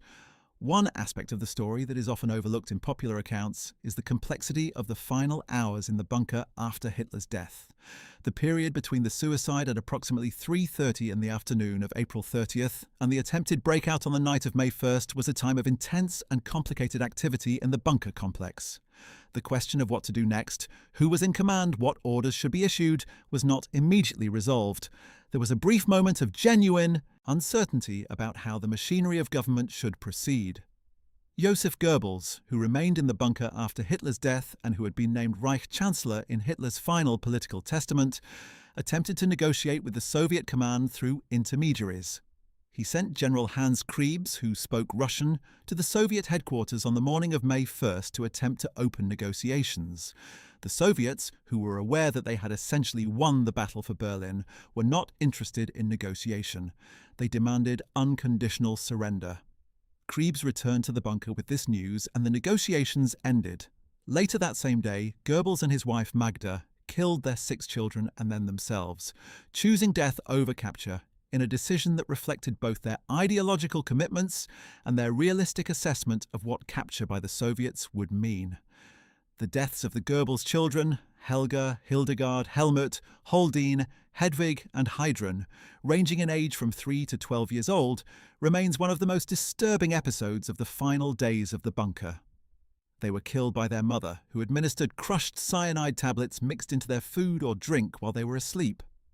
The children had been living in the bunker for the final days of the battle, kept in a state of artificial normality that the adults around them struggled to maintain, even as the building shook with the impact of Soviet shells. Magda Goebbels had refused all suggestions that the children be taken to safety, declaring that a world without National Socialism was not worth living in, and certainly not worth raising children in. The bodies of all 6 children were found in the bunker by Soviet investigators and were photographed as evidence. The fate of the Goebbels family exemplifies the total nature of the Nazi ideological commitment that characterized the bunker's inner circle. These were people who had internalized the ideology so completely that they were prepared to take the lives of their own children rather than allow them to grow up in a world where their ideology had been defeated. The contrast with other Nazi leaders who chose flight, survival, and continued existence is striking. The bunker's final inhabitants included both those who chose to die with the regime and those who tried to escape it, and this division tells us something about the different ways in which people related to an ideology that had demanded total commitment. Karl Dönitz, who had been named Hitler's successor in the political testament and who had established his government in Flensburg in the far north of Germany, faced the question of what to do in the days following Hitler's death. He chose neither suicide nor escape, but rather the path of attempting to manage Germany's surrender in a way that would minimize Soviet capture of German soldiers and civilians. His government issued orders attempting to facilitate the movement of German military personnel and refugees toward the Western Allied lines, hoping to limit the number who would fall into Soviet hands. This was a calculation based on the widely shared belief, which proved largely correct, that conditions in Western Allied captivity would be significantly better than in Soviet captivity. Dönitz surrendered to British forces at Flensburg on May 23, 1945, and was subsequently tried at Nuremberg as one of the major war criminals. His trial was in some respects controversial. His defense successfully argued that the Allied naval blockade strategy of the Allies, which had also targeted civilian shipping, was comparable to the U-boat campaign for which he was being prosecuted. The American Admiral Chester Nimitz submitted a statement supporting Dönitz's defense on this specific point. Dönitz was convicted on other charges and served a 10-year sentence at Spandau Prison, the same prison that held Rudolf Hess until Hess's death in 1987. The story of Spandau Prison is itself a remarkable chapter in the history of the post-war period. The prison, located in the British zone of West Berlin, held only the surviving Nuremberg defendants who had received prison sentences rather than death sentences. After the initial group of prisoners was reduced by deaths and releases over the years, Rudolf Hess became, from 1966 onwards, the prison's sole remaining inmate. The four Allied powers, the United States, the United Kingdom, France, and the Soviet Union, maintained joint responsibility for the prison under the terms of the Nuremberg Agreement, rotating the administration on a monthly basis. The bizarre situation of a massive prison with hundreds of staff members, maintained for the sole purpose of confining a single elderly man, became a source of considerable controversy in the later years of Hess's imprisonment. Multiple requests for clemency were made on his behalf, citing his age and deteriorating health. The Soviet Union refused all such requests, maintaining that Hess should serve his full life sentence. He died in the prison in August 1987, aged 93, officially by hanging himself with an electrical cord, though his son Wolf Hess maintained until his own death that his father had been murdered. The prison was demolished in 1987 to prevent it from becoming a neo-Nazi pilgrimage site, a decision that echoed the earlier Soviet decision to destroy Hitler's remains for the same reason. The question of what to do with sites and objects associated with the Nazi leadership was a recurring challenge throughout the post-war period. The Berghof, Hitler's mountain retreat in Bavaria, was demolished by the Americans in 1952. The site was subsequently developed, and a tourist trade grew up around it despite the deliberate absence of any physical structure associated with Hitler himself. The Eagle's Nest, the guest house built at the top of the Kailstein mountain above Obersalzberg, was preserved and eventually opened as a restaurant and tourist attraction, but with the explicit understanding that it would be presented in a historical rather than a commemorative context. These decisions reflected a broader German and Allied struggle with the question of how to handle the physical legacy of the Nazi period in a way that acknowledged history without creating sites that could be turned to neo-Nazi purpose. The Nuremberg rally grounds, the vast complex built to host the enormous Nazi party rallies of the 1930s, presented a particularly difficult challenge. The buildings were too massive and too well constructed to be easily demolished, and demolition would in any case have been a complex and expensive undertaking. The solution adopted was to allow the buildings to decay gradually, while establishing a documentation centre that contextualised the site historically and interpreted it in terms of the Nazi ideology it had been built to serve. The contrast between the imposing physical scale of the rally grounds and the documentary evidence of the crimes committed by the regime that had built them is, deliberately, part of the experience offered to visitors. The Führerbunker occupied a unique place in this landscape of difficult Nazi heritage. Unlike the rally grounds or the Berghof, the bunker was associated specifically and intimately with Hitler's death. It was the place where the story ended. For this reason, it was treated with particular caution. The above-ground structures were demolished. The underground concrete was partially demolished, but not entirely, the cost and complexity being too great. The site was covered over, and for decades it was marked by nothing at all, an unmarked parking lot in what had been East Berlin. After reunification, the site became part of the debate about how to remember and mark the history of the Nazi period in the reunified German capital. The eventual decision to install only a small, unobtrusive information board at the site, rather than any larger memorial or museum, reflected a judgment that the location of Hitler's death should be acknowledged but not commemorated, remembered but not elevated. The information board provides basic historical context, locates the site within the geography of wartime Berlin, and offers a factual account of the bunker's history. It does not invite lingering. It does not create an atmosphere of pilgrimage. It is, in its deliberate modesty, an expression of the German cultural consensus that the proper response to the Nazi period is to remember its crimes rather than its perpetrators. The contrast between the modest information board at the Führer bunker site and the elaborate memorials to the victims of the Holocaust that have been built in Berlin and throughout Germany reflects a carefully considered set of choices about where historical memory should be focused. The memorial to the murdered Jews of Europe, which opened in 2005 just a few hundred meters from the Führer bunker site, is a massive installation of 2,711 concrete slabs of varying heights covering an entire city block, creating a disorienting and emotionally powerful experience that focuses attention on the scale of the crime rather than on the figure of its perpetrator. The proximity of the two sites, the victim's memorial and the perpetrator's bunker, one marked by an enormous and carefully designed monument, and the other by a small information board, encapsulates a particular philosophy of historical memory. This philosophy has been influential internationally. The German approach to Holocaust commemoration and Nazi history, developed over decades of difficult social and political struggle, has come to be seen as a model for how societies can engage honestly with their most difficult histories. The key elements of this approach, the combination of public memorial, educational engagement, legal prohibition of denial, and cultural normalization of historical acknowledgement, have been studied and adapted in various ways by other countries and communities confronting their own histories of atrocity and injustice.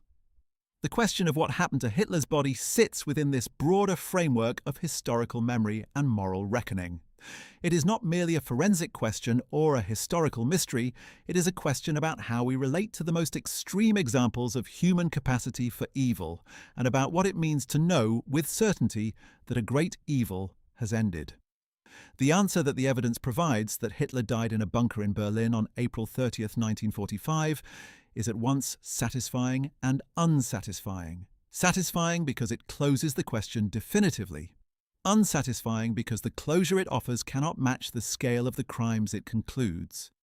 The forensic scientists who examined the dental remains in 2018, working in a Paris laboratory nearly 3/4 of a century after the events they were studying, were doing something more than establishing cause of death or confirming identity.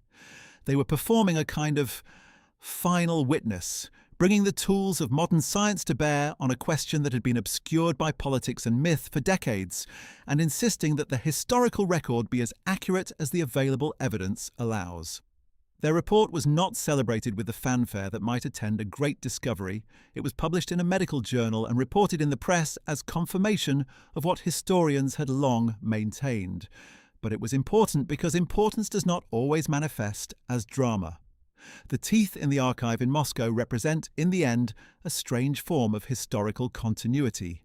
The physical survival, across decades and through all the political upheavals of the 20th century, of evidence that speaks directly to one of the century's most important questions.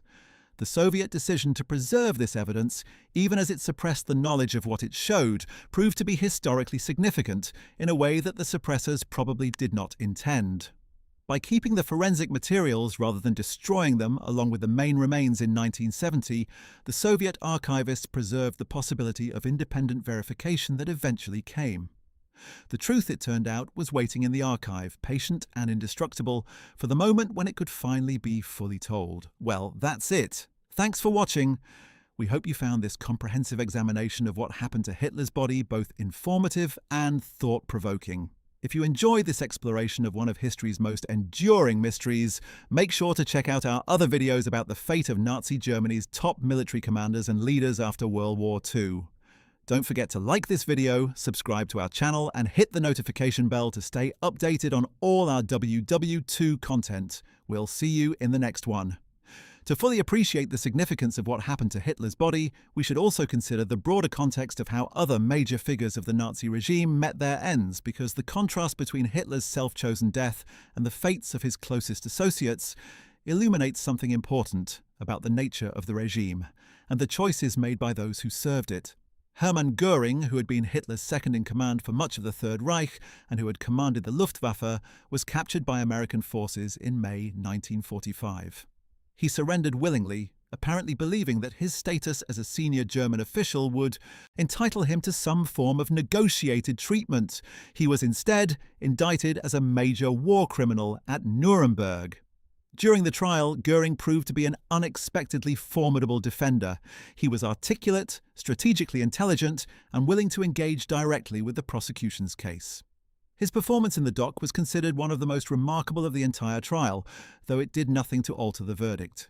He was found guilty on all 4 counts and sentenced to death by hanging.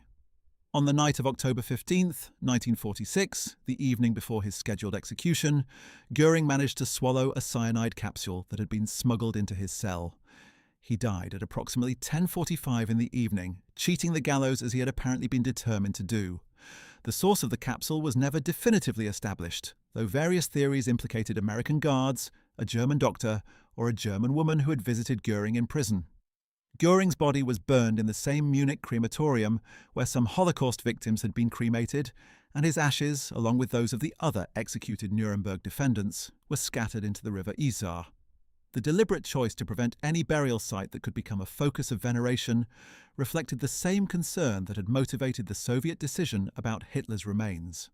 Heinrich Himmler, who had commanded the SS and who bore more direct personal responsibility for the Holocaust than perhaps any other individual except Hitler himself, never faced trial. He was captured by British forces on May 22, 1945, attempting to pass through a British checkpoint near Bremerwörde. He had shaved off his distinctive small moustache and was using false papers identifying him as a low-ranking non-commissioned officer named Heinrich Hitzinger. Despite the disguise, he was detained on suspicion and eventually identified himself to a British officer. He was transferred to British custody and was being transported for interrogation when, on May 23rd, he bit down on a cyanide capsule he had hidden in a fake tooth. He died within minutes. Himmler's body presented the British authorities with a problem similar to that faced by the Soviets with Hitler's remains. He was buried in an unmarked grave in the woods near Lüneburg, and the location was kept secret precisely to prevent it from becoming a pilgrimage site. The grave's location remained officially undisclosed for decades, though it was eventually identified by researchers. Unlike Hitler's remains, which were subjected to a forensic investigation before burial, Himmler's remains underwent no such procedure and were simply interred where they lay. Reinhard Heydrich, who had been the head of the Reich Security Main Office and had chaired the Wannsee Conference, at which the systematic extermination of the European Jews was coordinated, had died during the war itself, assassinated by Czech and Slovak paratroopers trained in Britain. He was attacked in his car in Prague on May 27, 1942, and died of his wounds on June 4th. His death was perhaps the most significant successful assassination of a senior Nazi official during the war, and it was followed by the German reprisal massacre at Lidis, in which the entire adult male population of the village was shot, and the village itself burned to the ground. Heydrich was given a state funeral in Berlin, attended by Hitler and the senior Nazi leadership. He died at the height of his power before the tide of the war had turned, and was spared the humiliation of defeat. Adolf Eichmann, who had been the SS officer primarily responsible for the logistics of the deportation of European Jews to the extermination camps, escaped from Allied custody in 1945 and eventually made his way to Argentina through the rat lines. He lived there under the assumed name Ricardo Clement for more than a decade before being identified by Israeli intelligence. He was kidnapped by a team from the Mossad in Buenos Aires on May 11, 1960, brought to Israel and tried in Jerusalem. The Eichmann trial, which attracted worldwide attention and was extensively covered in the press, provided the first opportunity for Holocaust survivors to give detailed public testimony about their experiences on a global stage. Eichmann was convicted and executed in Israel on June 1, 1962. His body was cremated and his ashes scattered at sea outside Israeli territorial waters to prevent any burial site from being created. the fate of Joseph. Mengele, who had conducted the infamous selection process at Auschwitz and had performed horrific medical experiments on prisoners, followed a different trajectory. Mengele escaped through the rat lines and lived in South America for decades, first in Argentina, then in Paraguay, then in Brazil. He was never captured or prosecuted. He died on February 7, 1979, while swimming at a beach near Bertioga, Brazil, suffering a stroke and drowning. His body was buried in a local cemetery under the assumed name Wolfgang Gerhard. His fate remained unknown to the outside world until 1985, when investigations following the discovery of his diary led to the exhumation of the body and its forensic identification. Dental records and handwriting analysis established that the body was Mengele's, and subsequent DNA testing in 1992 confirmed the identification. Mengele's remains are held by the Legal Medicine Department of the University of São Paulo and are used for teaching purposes. The various fates of these senior Nazi figures illustrate the wide range of endings that the collapse of the Third Reich produced. Some, like Hitler and Goering, chose their own deaths rather than face justice. Some, like Himmler and Heydrich, died before any reckoning could be imposed. Some, like Eichmann and Mengele, attempted escape and spent decades in hiding. The outcomes ranged from public trial and execution to anonymous suicide to decades of flight ending in obscure natural death. What connects all of these stories is the question of accountability. Whether and to what degree the individuals most responsible for the crimes of the Nazi regime faced any form of meaningful reckoning. The Nuremberg trials represented the most systematic attempt to impose accountability, and their legacy in international law has been profound. The establishment of the principle that individuals can be held criminally responsible for crimes against humanity, regardless of whether those actions were taken pursuant to orders from a government, was a revolutionary development in international law. It established a framework that has been applied with varying degrees of success and consistency in subsequent prosecutions of atrocity crimes around the world, from the International Criminal Tribunal for the former Yugoslavia to the International Criminal Court. But the Nuremberg framework could only hold accountable those who were captured and tried. It could not reach those who escaped or died before prosecution. And it could not, of course, reach Hitler himself, who had ensured through his suicide that he would never answer in a public forum for what he had done. The absence of Hitler from the Nuremberg dock was felt as a significant gap. The man most responsible for the crimes being prosecuted was not present to be confronted with the evidence of those crimes. This absence contributed to a distorted understanding of the chain of responsibility, allowing some defendants to argue more plausibly than they might otherwise have been able to do that they had been following orders from above, with the ultimate source of those orders no longer available to confirm or deny the testimony. The question of what Hitler might have said at Nuremberg, had he survived and been put on trial, has occupied historians and legal scholars. The trial documents and the evidence presented against the other defendants demonstrate comprehensively that Hitler was the central decision-maker in virtually every aspect of the regime's criminal enterprise. The orders for the Holocaust, for the shooting of Soviet POWs, for the civilian massacres in occupied territories, for the use of slave labor, all of these can be traced back to Hitler's directives or to decisions taken in full knowledge of his wishes. A trial of Hitler himself would have faced the problem of how to handle a defendant who had no credible line of defense, whose guilt was established beyond any conceivable doubt by the evidence, and who might have used the proceedings as a platform for continued propaganda. This problem, of course, is purely hypothetical. Hitler died in the bunker on April 30th, 1945, and the question of what a trial would have looked like was never answered. What we are left with instead is the historical record, the evidence of his crimes, the testimony of survivors and witnesses, and the forensic confirmation of his death.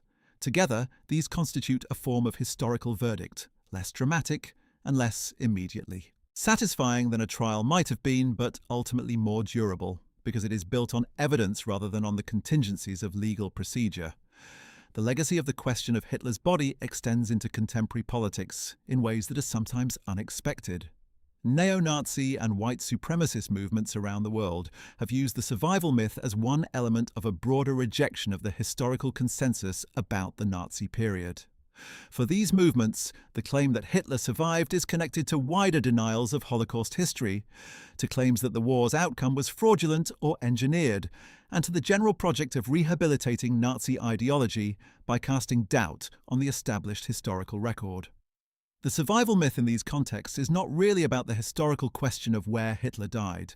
It is about a refusal to accept the moral and historical verdict on Nazism. This connection between the Hitler survival myth and Holocaust denial is one of the reasons why accurate historical information about Hitler's death matters for reasons beyond academic completeness. When the French forensic scientists published their 2018 study, they were contributing to a body of evidence that pushes back against these denial narratives, not by engaging with the ideological claims directly, but by insisting on the priority of evidence, of forensic analysis, of documentary history over motivated myth-making.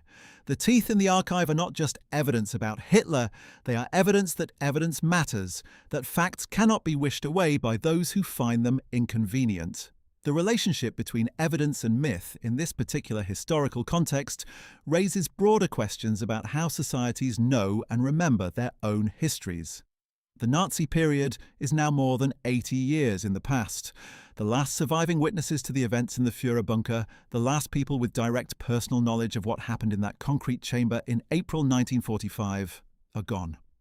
What remains is the historical record, documents, forensic materials, recorded testimony, scholarly analysis. The management of this record, who has access to it, how it is preserved, how it is presented to successive generations, matters enormously for the long-term public understanding of what happened.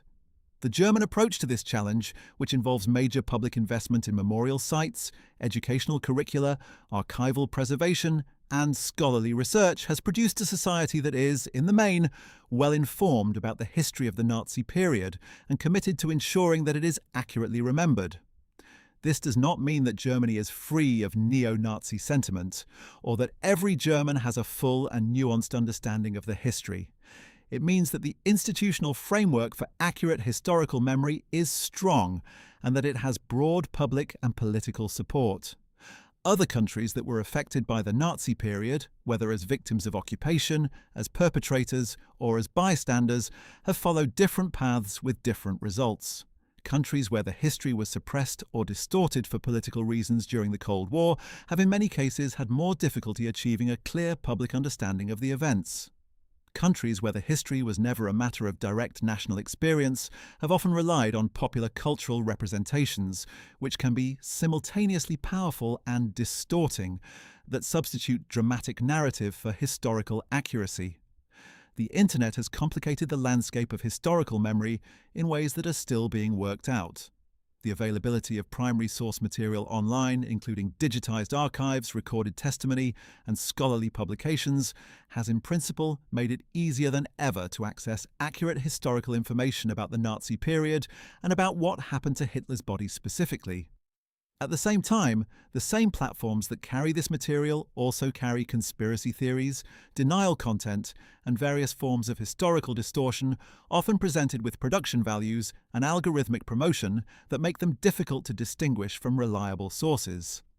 The challenge of historical memory in the digital age is ultimately a challenge of literacy, the ability to evaluate sources, to distinguish between evidence and assertion, to recognize the standards of proof that historical claims require, and to understand why accuracy matters. These are skills that need to be taught and practiced, and they are skills that are particularly relevant to the kind of question we have been examining. A historical question, where the evidence is clear but where motivated denial and commercial myth-making have created an environment in which the clarity of the evidence is not immediately apparent to all audiences. The story of what happened to Hitler's body is, in this sense, a case study in historical epistemology. How we know what we know about the past, what kinds of evidence we should trust, how we should respond when political interests distort the record, and what the consequences are when historical myths go unchallenged. The answers this specific case provides are not complicated. Once the evidence is laid out, we know Hitler died in the bunker because of convergent evidence from multiple independent sources, including forensic analysis, archival documentation, and witness testimony. We can trust this evidence because it meets the standards of historical proof. We should be skeptical of political distortions because, as this case shows, they can persist for decades and create lasting confusion. And the consequences of allowing myths to persist unchallenged include the continued credibility of denial narratives that serve genuinely harmful political purposes. The final word on what happened to Hitler's body belongs to the evidence itself. The teeth in the Moscow archive are not eloquent in the way that written testimony is eloquent, but they speak in their own language, the precise language of forensic science, to a question that demanded a precise answer. They say this is where the story ended.